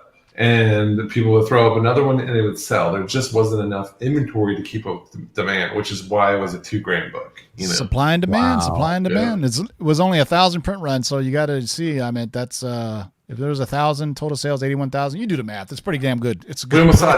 We saw a tenth of it sell this year. Almost. Exactly. Yeah. So somebody's sitting on a box of them. Number 3 on the list. What do we got? All right, coming in at number 3, we've got the Amazing Spider-Man. Number 4, the Ryan. Humberto Ramos 1 in 10 variant. Originally published in 2014. There was 168 copies of this sold in the aftermarket in 2020 for a total sales value of $62,038. Yeah, I think I bought one of these in 2020, to be honest. This is going off of the Silk hype from earlier this year. People's gobbled up the first issue and then found around this Humberto Ramos and Humberto Ramos variant as well. There is a G. Scott Campbell variant that is pricey, but not nearly as pricey as this because it doesn't feature Silk on the cover. With her broken hip. But man, this book has gone up and down and up and down and up and down. Every 3 years, there's some rumor of an announcement and it spikes and then it drops and then it spikes and it drops. Well, I remember there's also the Amazing Spider-Man number 1 where she's supposedly on a little cameo, unnamed cameo. She's in the shadows. Yeah, you can see her. But she in gets the bitten by the spider, so that one got to jump too. So number 3, Amazing Spider-Man. Number 4. All right, number 4. We're back to Wolverine number 1 again. John Tyler Christopher C2E2, the negative variant. Units sold $312, and as we said earlier, $61,444. Man, this book has gotten people going crazy. It was a mover and a shaker. There you go, mover and a shaker. People have gotten positively crazy for negative. What do we got for number 5, Ryan? Perfect. Well, it right lands on me again. It's Dark Knight's Death Metal Legends of the Dark Knights, number 1. Carrie Andrews, 1 in 25. This sold 302 variants and for a total of $60,605. God, it seems so long ago. So long ago. It really does. At its height, it sold $600 in a 9.8. I mean, now they go for $250, $200. So it really fell. Yeah, it really fell hard. But I mean, at the time, it was crazy. Yeah, it's kind of a victim of its own hype where they really, really built it up. The first appearance, and then Robin King kind of fizzled out. And I don't know if 5G or the future state is responsible for that, or I don't know. Because it seems at some point, it's still like some Dark Knight story is going on while they're still trying to finish that off and trying to do the future state at the same time. Like sometimes these big events just draw out, and I think people get exhaustion from it. I don't know. There was also some debate over whether this was his first appearance. I forget the book, but there was another book where Batman Who Laughs crowns a Robin, and I forget what book that was, but people were like, "No, that's the first one." That's 2020 in a nutshell, boys and girls. All right, what do we got for number 6? All right, coming in at number 6, we've got Amazing Spider-Man issue 667, the Gabriel Del Otto 1 in 100 variant. Originally published in 2011, there was a total of 6 units sold in the aftermarket in 2020 for $53,000. You gotta be kidding me. $579. Wow. What is that per average? Holy moly! Well, there was one that sold at the end of October, a 9.6 sold for almost $11,000. Holy cow! Now, and this is no real first appearance, no anything. This is just a rare book. This was just 2011. 2011 was one of the lowest print runs of Spider-Man, and no one was buying 100 copies, and these just aren't out there. Wow! I gotta go dig in my own box to see if I have it. Jesus Christ! So number 6 in February, a 9.8 went for 20,000. Did you just say that, Matt? I don't know. No, I said that. You said 9.6. You said a 9.8 sold for 20. Just looking at the site, highest known value 9.8 in February 29th, 2020 for 20,000. Jeez. $20,000. My God. Congratulations to that same guy who bought the Marvel the Marvel previews book. Okay, wait. So that's 2 books that sold for one was 11, one was 20, so that's 31. So The other, and then it was like 4,000 or 5,000. You know, lesser. There was a lot. There was some. This was the first year you never see raw copies sold, and this was the first year where like 3 sold, and they rarely pop up because everyone gets them graded. If you have them, you get them graded. But yeah. So if you're smart, you don't flood the market with these. You slowly bleed the market. You know, once every 6 months or so. You know. Yep. All right. Next up on the list, I think it's me. Batman number 2. This show is gone for 2 hours. I'm still kind of okay. I got it now. All right. Batman number 92, the Jorge Jimenez Retailer Appreciation Variant. 257 copies sold for damn near bargain of $52,266. But damn, this is probably the hottest variant of 2020 for DC. I meant Punchline, first appearance. I meant cover appearance, hot artists. I mean, it could just go on and on. For high ratio, people kind of point to this one. If you're a Punchline collector, people say this is the one to grab. Yeah. For high ratios. And as we alluded to earlier, Edge of Spider-Verse number 2. It's the Greg Land 1 in 25. We had 23 sale in 2020 for just under 50 grand. And for those who said old variants don't hold their value, this list proves that there's some. It has to be very specific. Whereas Spider-Man 67, it's just because. But this is 1 in 25, somewhat of a rare variant, and it is the first appearance of Spider-Gwen, and she's on the cover. So you put all those together, this is the Spider-Gwen copy to get. That's the one. 9.8 highest sale for $6,500 back December 2020. But there was one a couple days ago that just sold for like $7,500. Yeah, you're still killing me. Let's move on. I don't want to talk about it anymore. All right, number 1. Coming in at number 9, we've got Negan Lives number 1, the red foil variant from Image Comics. And there was 46 of these sold in the aftermarket in 2020 for a total sales value of what? $48,085. That's an easy math, TiVo. That's over a grand. I remember this. This was the employee. This was the kind of weird one-offs that. And if you just remember recently with the Kirkman thing video he did with the one-off for the crossover variant and all the weird stuff, this is another one of those things where, hey, we can, milk Negan for a little bit more. We'll put a red label on it, and we'll do all this red foil stuff. And this one was given out to employees. So employees had these copies, and we're the ones that moved them. That's funny. Yeah. Employee only. Let's all flip them as much as we can. But my favorite book is Spawn Kills the Office, and so that has a really rare variant where McFarlane, as a gift, did one for every one of his employees. And so it has their name written on the cover. God. And so when you sell them, you know exactly who sold them. Oh, that's hilarious. Yeah. And but it's kind of almost like, man, do I want to sell it? It's got my name on it. I mean, people did. I mean, that's a $1,500 book in a raw grade. So yeah. Well, hopefully their name wasn't Dick. You just have Dick on it. All right, number 9 on the list. Negan Lives number 1, the red foil variant. And of course, we had the end of the list with number 10. Darth Vader number 3, the Salvador LaRocca 1 in 25 variant, the first appearance of what's her name? God, Dr. Aphra. Dr. Aphra. Already. I was like, I'm already like 2 hours into the show. 103 units sold. Total sales value is 44 grand, 44,742. This is the book that everybody's like expecting. Yo, Dr. Aphra's got to come sooner or later because this is one of the first characters that were created in the comics of canon.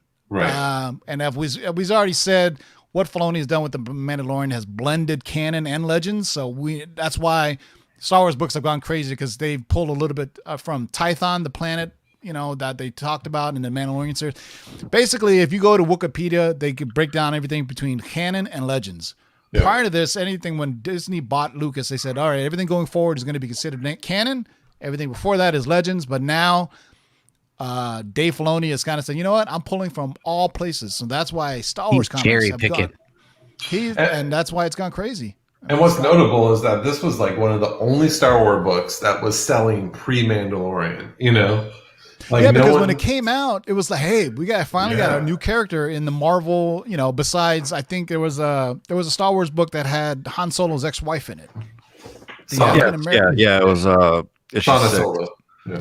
Yeah. I remember that one came out and people were, and then that one disappeared, but this is the one to get. But with the most recent news, this one has been getting hot. Runner-up, Invincible Iron Man #9, the Chris Turkett Apocalypse variants. Units sold 97 copies for $41,845. This is directly from the Disney investor call. Of course, Ironheart is coming. Riri Williams is coming. Not Riri. It's Riri Williams is coming to Disney Plus, and this book is absolutely on fire. I can't believe. It was a hot book when it came out, but I don't think anybody expected Ironheart and Riri Williams to get where it is right now. I think we all safely say now that the Disney Plus is adding a new level of spec where they can see an actual character that will appear on a streaming service has a possibility to appear on a big screen. And that's where we all see the real value in comics, right? So there you go. For all of you who have been reading, wondering, where's Clone Wars #1 at? Well, there you go. While the standard and variant kept hitting crazy numbers week after week, it's important to recognize this book had relatively low inventory. It proved difficult to find and never flooded sales sites like eBay's, despite the amount of money they had delivered. Regardless, Miles is a repeat winner. So as you can tell with the years, everything Miles related, and then later on in the year, everything Star Wars related. So when I say related, like Miles related would be Spider-Gwen and Silk or Spider-Man, any of those things. And obviously we talked about Amazing Spider-Man 66, 667, which is, did I say 666? It seems like it sometimes. But that Delato, man, that book to me is shocking that it's so high. And really, probably you may have. So now we look into the 5 Star Wars books so far. 5. So we're still at the over-under is still at 10. And we're getting close to the end, boys and girls, I think. Now we look at the highest sales volume for subsequent printings, meaning anything but a first printing. Let's look into the biggest money makers for subsequent printings. Of course, Venom #1 by Ryan Stegman, 3rd print variant from Marvel 2018. Total units sold 539 copies. Man, you all spent $142,000. This brought so much money. It made so much money, and it was a book that you just bought for $4. Yeah, this wasn't even it wasn't a high ratio, but the thing was, I think it was under ordered by comic shops. Very much so. Yeah, it was under ordered, which caused obviously supply and demand. Under ordered, so people took them from the LCS, immediately put them on eBay, and that's how you flip a book, boys and girls. But the key to flipping a book is all about timing. It's when people get to the comic shop and realize, wait, it's sold out. For us on the West Coast, sometimes we get a heads up, right? Because, our friends on the East Coast 3 hours earlier went to their LCS and realized it got sold out, and we find out through social media, and we can buy them up, and we can sell them right back to you for twice. Thanks, guys. Thanks, Tom Jones. All right, Ryan, what do we got for number 2? Number 2 is Teenage Mutant Ninja Turtles. Number 1, this is 3rd print. That had 89 sales, and it was a total of $70,158 for those 89 units. And this is these raw copies or both, Matt? These are both. Okay, so because I was going to say this in a high grade 9.8 is a hard nut to crack, and it is an expensive nut to crack if you do get it in a 9.8. But and also just weird size for you to store. Yeah, I was just going to say that this is still that goofy size, right? Yeah, this is the goofy size. So to keep it that long and then have it in high grade, because you got to think, when did CGC come along? Like 99, 98, maybe 2000. So you had to hold on to it for a good 15 years before you can get it properly slabbed and protected. Part of that, who knows what you were doing with your comics. But speaking of which, I've got some treasury editions. Those are impossible to store. I got that Superman Muhammad Ali goddamn comic. I don't know what to do with it, man. It's like a poster. What we got for number 3, JB?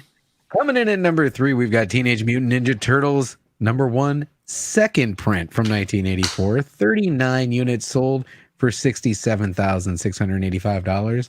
And all that turtle stuff got hot with Ronin, right?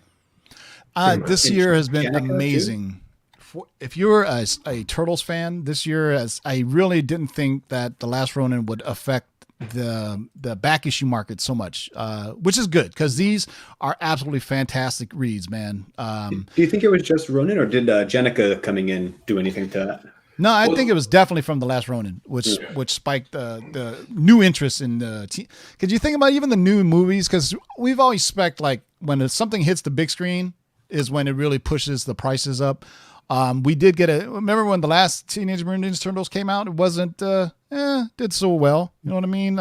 Even when you think about when Into the Spider-Verse came out, fantastic film, it didn't really affect Miles sales that much as opposed to when the PS5 announcement came out, which made it just go absolutely insane. What's actually pretty funny about that is didn't it spike Noir, Spider-Man Noir? The film was, I remember all those trends. It was like, so Noir went from $10 to $100 raw, and a $30, but it hit $700 in the 9.8. Spider SP/DR went from, I think the variant was a steady $100 book when it was selling for $10. Spider Ham went from a $10 book to a $150 book. And then, Miles only went from a $50 book to like a $75 book. You know, and even Spider-Gwen, she went from like a $75 book to a $150 book. I still have my 2 Ultimate Fallout 4s, and I've shockingly find out how Miles Morales Spider-Man number 1 is now a high price book as well. It is. It really is. Yeah. Because there's multiple volumes of it too, so it's amazing how the Ultimates, the first like generation of Ultimates run was incredible reads, and then they just slowly deteriorated and they just went off and all kinds of weird Thor son and some other weird shit. There's no more Ultimate Universe. Yeah. And people at the beginning had a hard time taking to Miles, you know. Yeah. So people. Well, remember there was all that controversy where certain news outlets were saying, "Oh, they turned Peter Parker black and Puerto Rican." We're like, "No, it's a different." You know, Earth's nerds would be like, "No, it's a different. It's called the Ultimates universe." And it was like having that conversation with people. People still have that debate nowadays where they say, you know, they're changing this, that, and the other. No, they're adjacent to them. They're always going to be something different. But that whole Ultimates line, like if you think about the Ultimates and everything, I mean, that's more closely aligned to what the MCU is than the actual regular 616 is. You know, I mean, just recently on the list, we had the black version of Nick Fury, right? Is popping up 2 on weeks the list. ago. Yeah, so there you go. All right, number 4 on the list. We were just talking about him. He heard us and he came out. Look at that, Ultimate Fallout number 4, the Mark Bagley second print. 548 units sold for $63,000. Man, this is another one of those, like we just said, man, the year of Miles, of Miles and Punchline and all that good stuff. You ain't kidding. The year of Miles. Ultimate 4. What does a 9.8 going for in these 2 Miles? They're not super pricey. I think they're about $200. Let me double check. I'll pull it up. For the which one, the Mark Bagley one, the second print, the highest known anyway is for $819 in September 2020. But that's average right now is 2 seconds, around 275. That's still 275 on that one. Print. That's still good. I know, second print. Yeah. And the variant's like 250. So what do we got for number 5, Brian? Well, yeah, we had 623 sales for a total of 47,560. This is the Sarah Pacelli second print variant of Ultimate Fallout. If you see any of these, just grab them. Grab them. It's just a no-brainer at this point. I mean, white cover's so tough though. Yeah, I mean, white. You know why? Black covers are tough because you can see the creases in it. On a white cover, you cannot see the spine ticks on it. You know, that's what the tricky thing is. Almost on a white cover, I'll tell you this trick. Run your fingers across the spine. I know that sounds kind of nasty, but you can feel like the indentation, or like that static book where it's worth more bagged than it is unbagged. If you push your fingers across the spine, you can actually feel if it has ticks or not. So that's a good way to tell on a white cover if you're like half blind.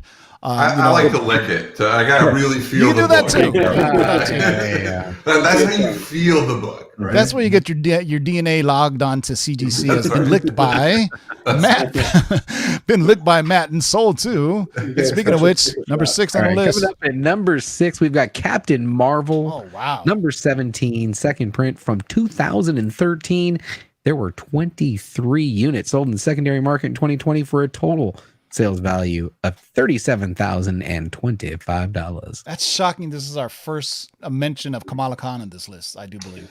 Well, she had a late start, right? So she's always been one of the. I mean, people have been buying her for. She was rumored to appear, a year and a half, 2 years ago. Oh yeah.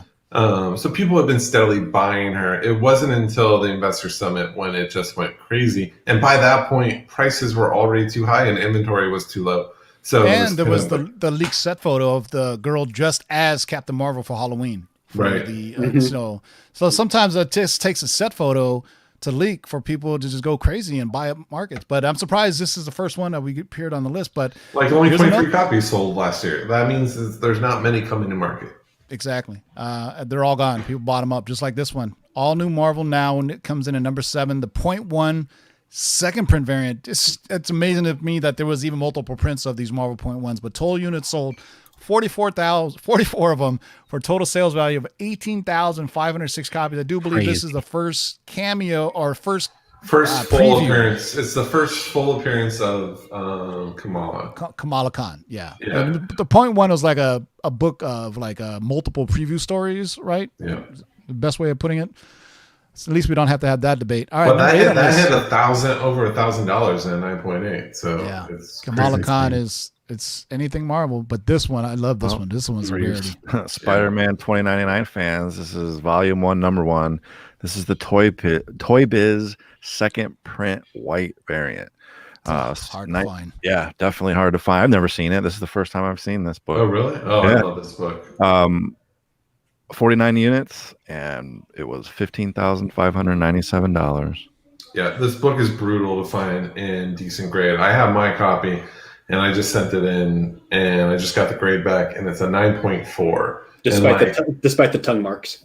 Right, despite with the tongue marks, and that was me scrambling to find the best copy I could, and that was the best copy I could find.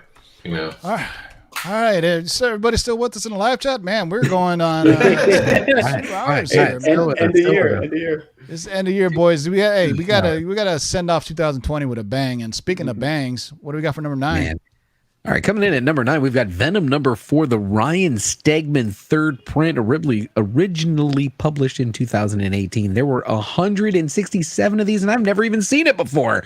Sold in the secondary market for a total value of $15,471. I think this was the first sword, the Necro sword on the cover. Is this a Spider-Man homage? Is that?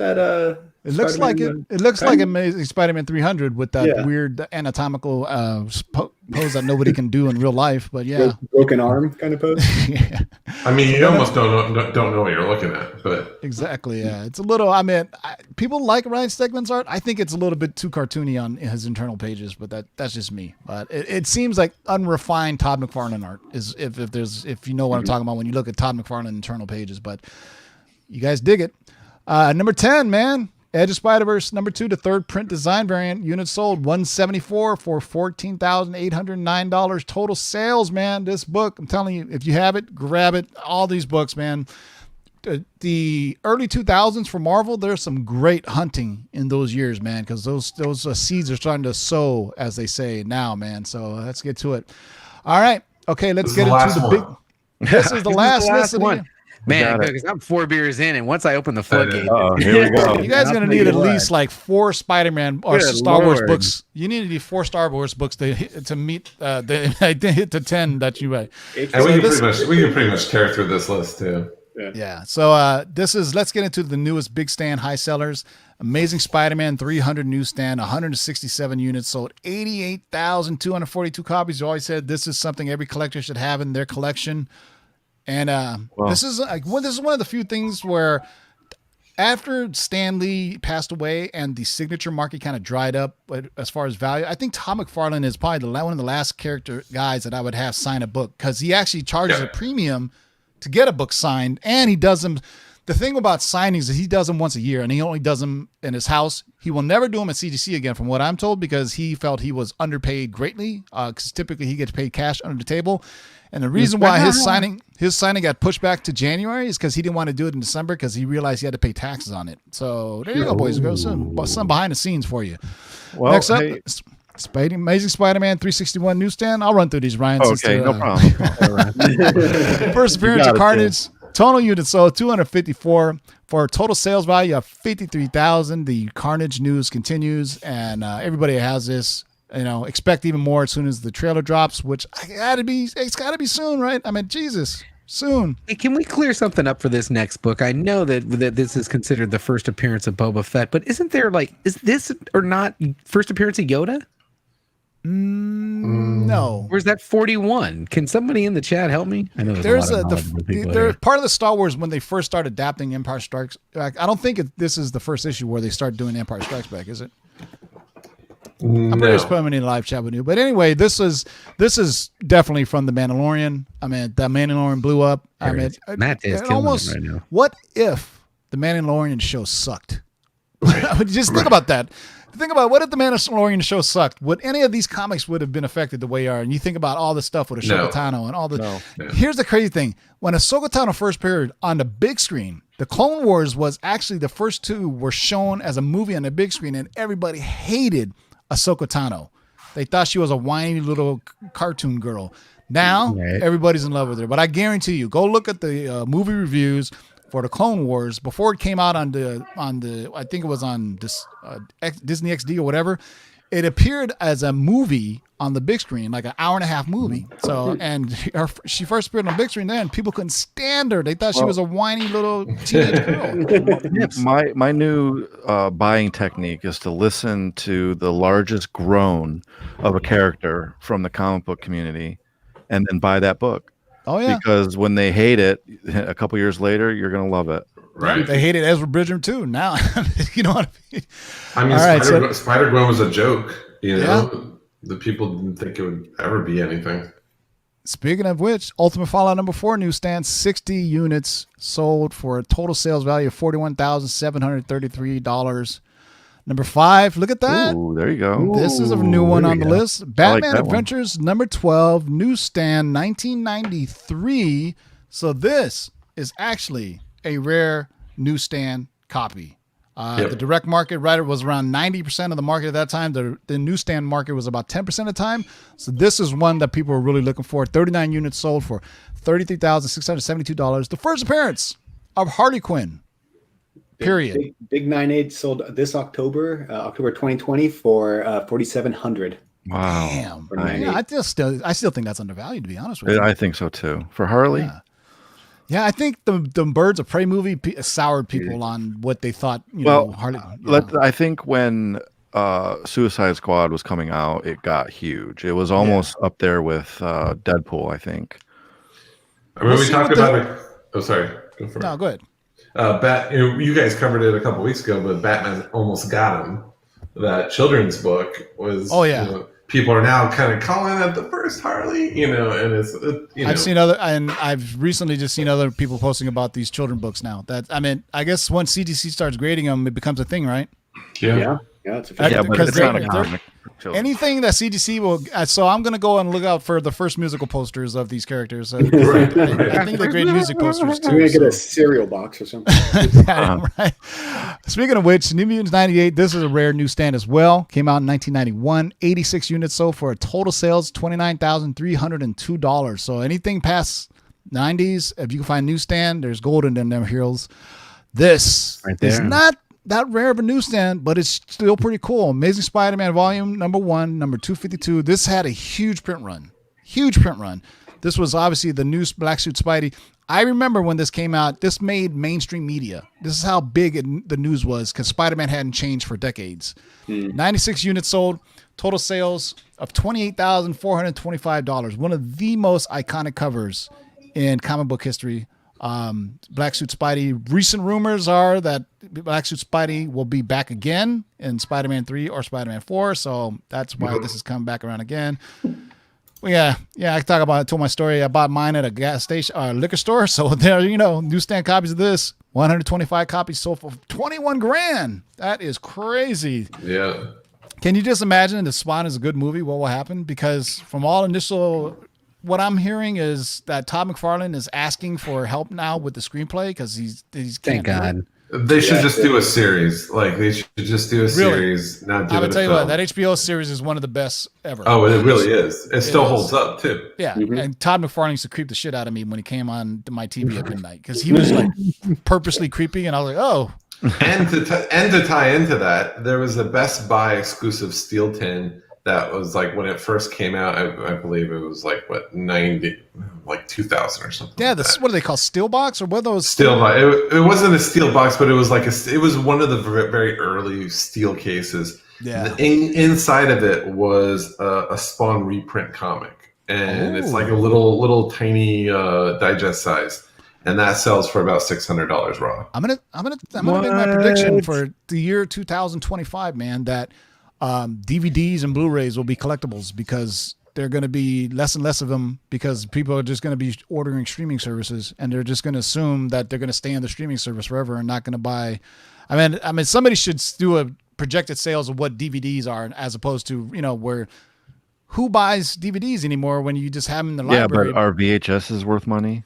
No. So why would DVDs be worth money? It depends. Higher quality.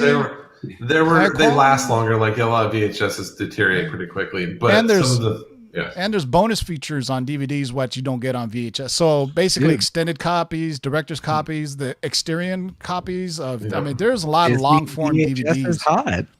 And if you're my neighbor, you can put them in your tree and scare away birds. The only laser disc that I know is worth money are the original Star Wars laser disc because it's the original cut. And you can't even play them. And Roger Rabbit is the only one you can see unedited. Yeah. So in the laser disc of Star Wars, you actually see Han shoot first. Remember, George Lucas tried to hide the fact that There's Han just shot. Han shot. He was the only one that shot. There was only one shot fired. Okay, there's no You can't first. shoot back when you're dead. Yeah. So number 9 in the list again is this Star Wars 68 newsstand book, 1983. Once again, not a rare newsstand copy, just a rare book on overall in general. Sold 150 units, iconic. Somewhat Boba All right, Fettish cover. what are we at, John? Before we go to the next, 7. We're at 7 now.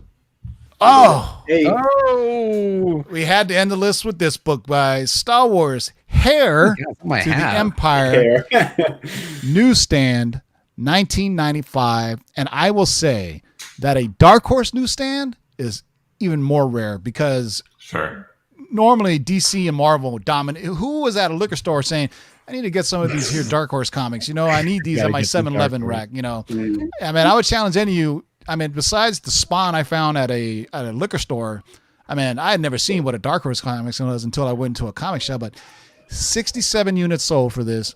Total sales value of $18,663. Their first appearance of Thrawn and Mara Jade. The latest rumor to go around that's kind of funny is Robert Downey Jr.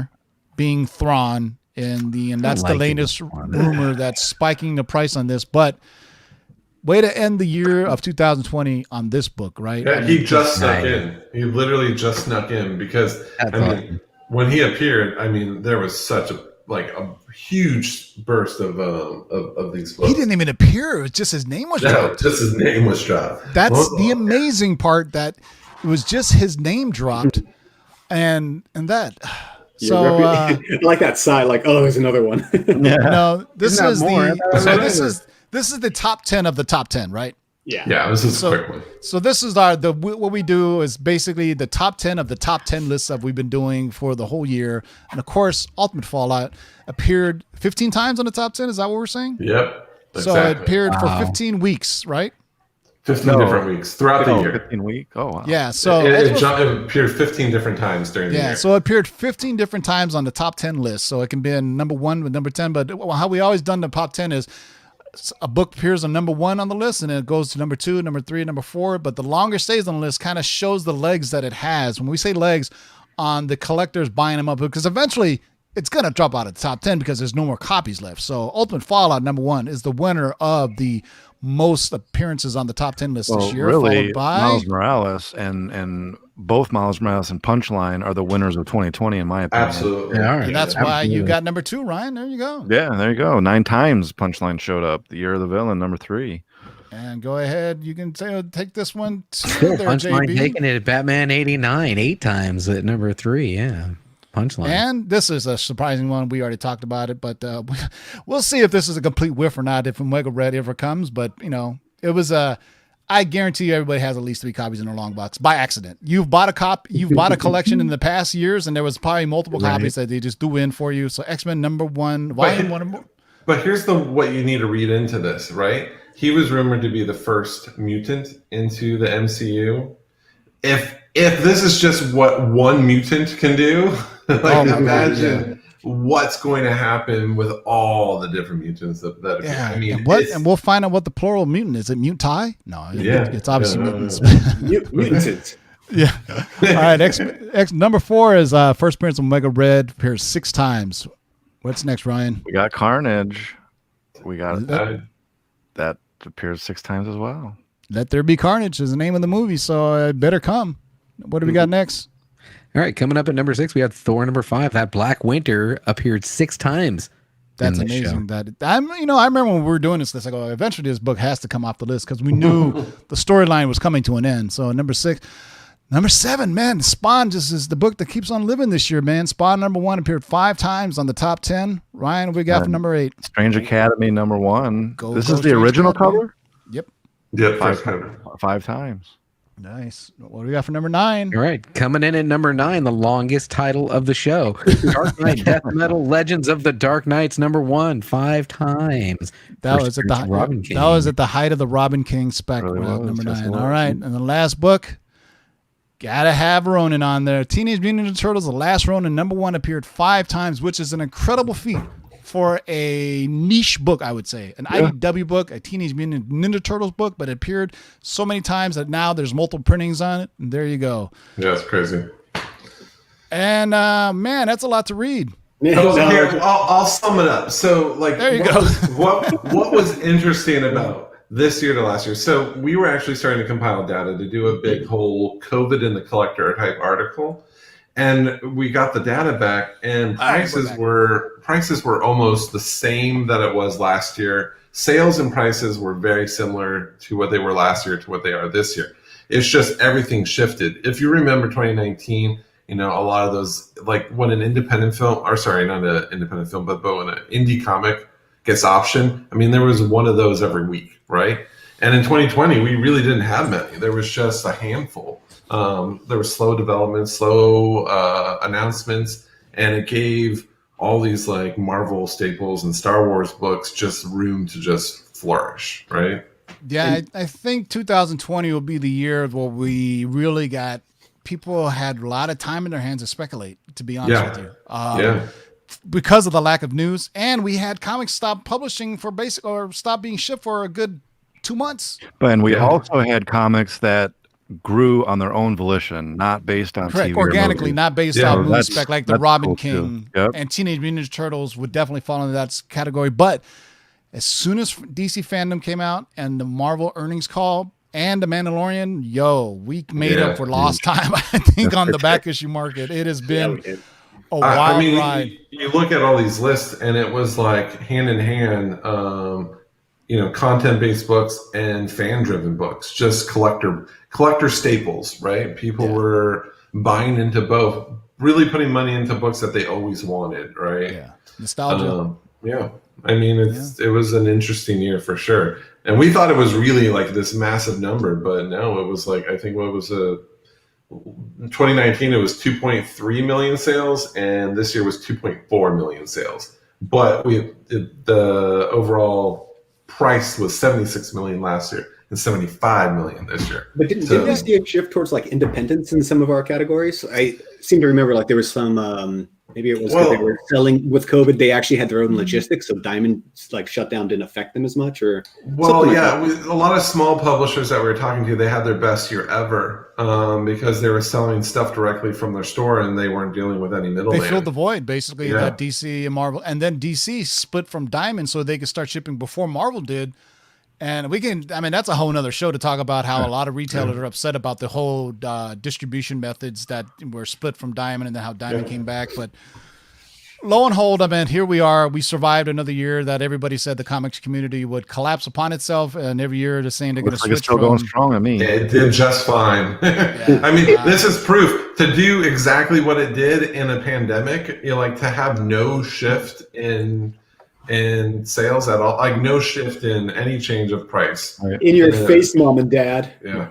But in some ways though, it's obviously some shops that probably weren't well equipped or running with enough liquidity went out of business. I mean, and but some shops, they had, the ability to sell curbside or do whatever to fight through it, sell online. And so I think in a lot of ways, just in a regular business sense, people have realized, okay, what can I do from a retailer's perspective if something like this happens? I need to figure out methods of digital sales, or we saw that with HBO Max, Disney Plus, where they said, we got the streaming stuff. So whatever can't hit theaters, we could at least try to salvage into this small, what they did with Mulan, what they're doing on HBO, what they did with Wonder Woman on HBO Max. So I think comic book retailers realize, hey, if I ever shut down, I got to figure out a way I can mail people books or do some type of curbside pickup. So I think the market is going to readjust itself for long term, hopefully, that it can hold off on this. And we will be here, as well as Matt and John from CovrPrice. Any last words, guys? Thank you. Just a quick thing for just what we're doing with CovrPrice for 2021. The big thing that's going to happen in about 2 to 3 weeks is we are updating our averages, our graded and raw averages. Last year and the year before, all of our graded averages are based on kind of like the entire history of data that we have. We are now going to make it so that it's only related to the last 4 sales for each comic, and then weighted for recency, because we really want to capture the recent kind of trend. So it's going to give more of a now average instead of an overall average. Which coming out.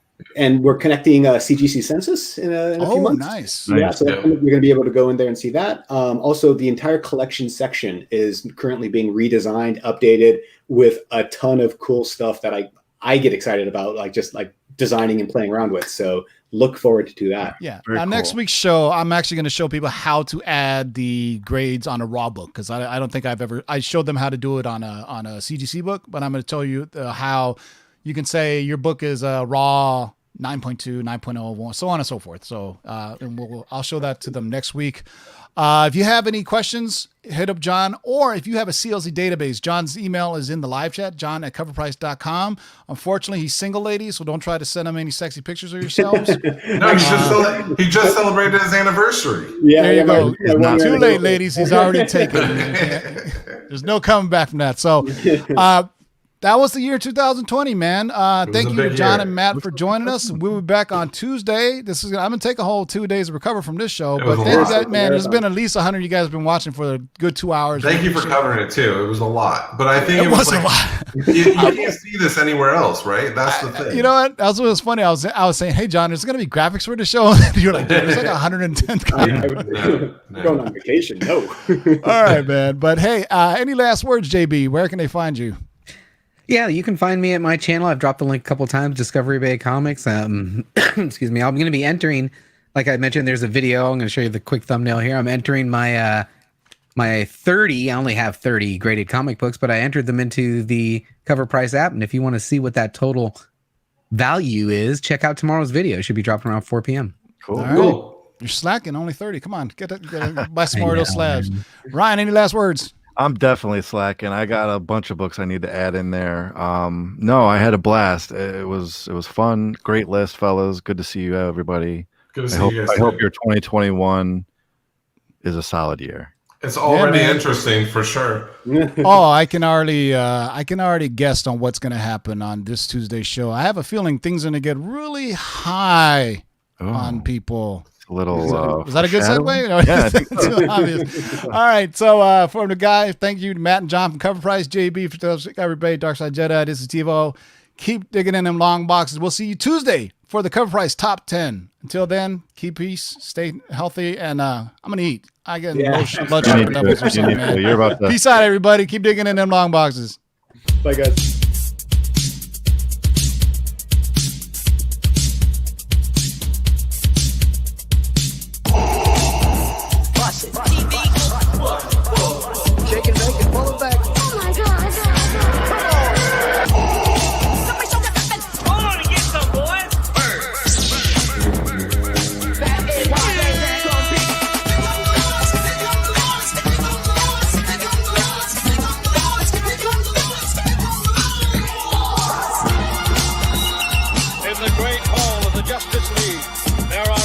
The world's 3 greatest heroes, created from the cosmic legends of the universe. Their mission, to fight injustice, to right that which is wrong, and to serve all mankind.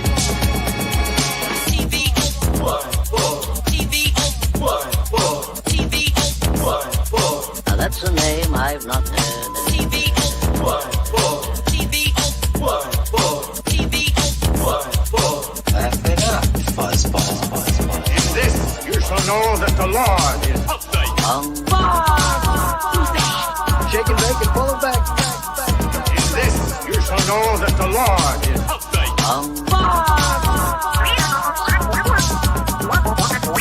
in this. You shall know that the Lord is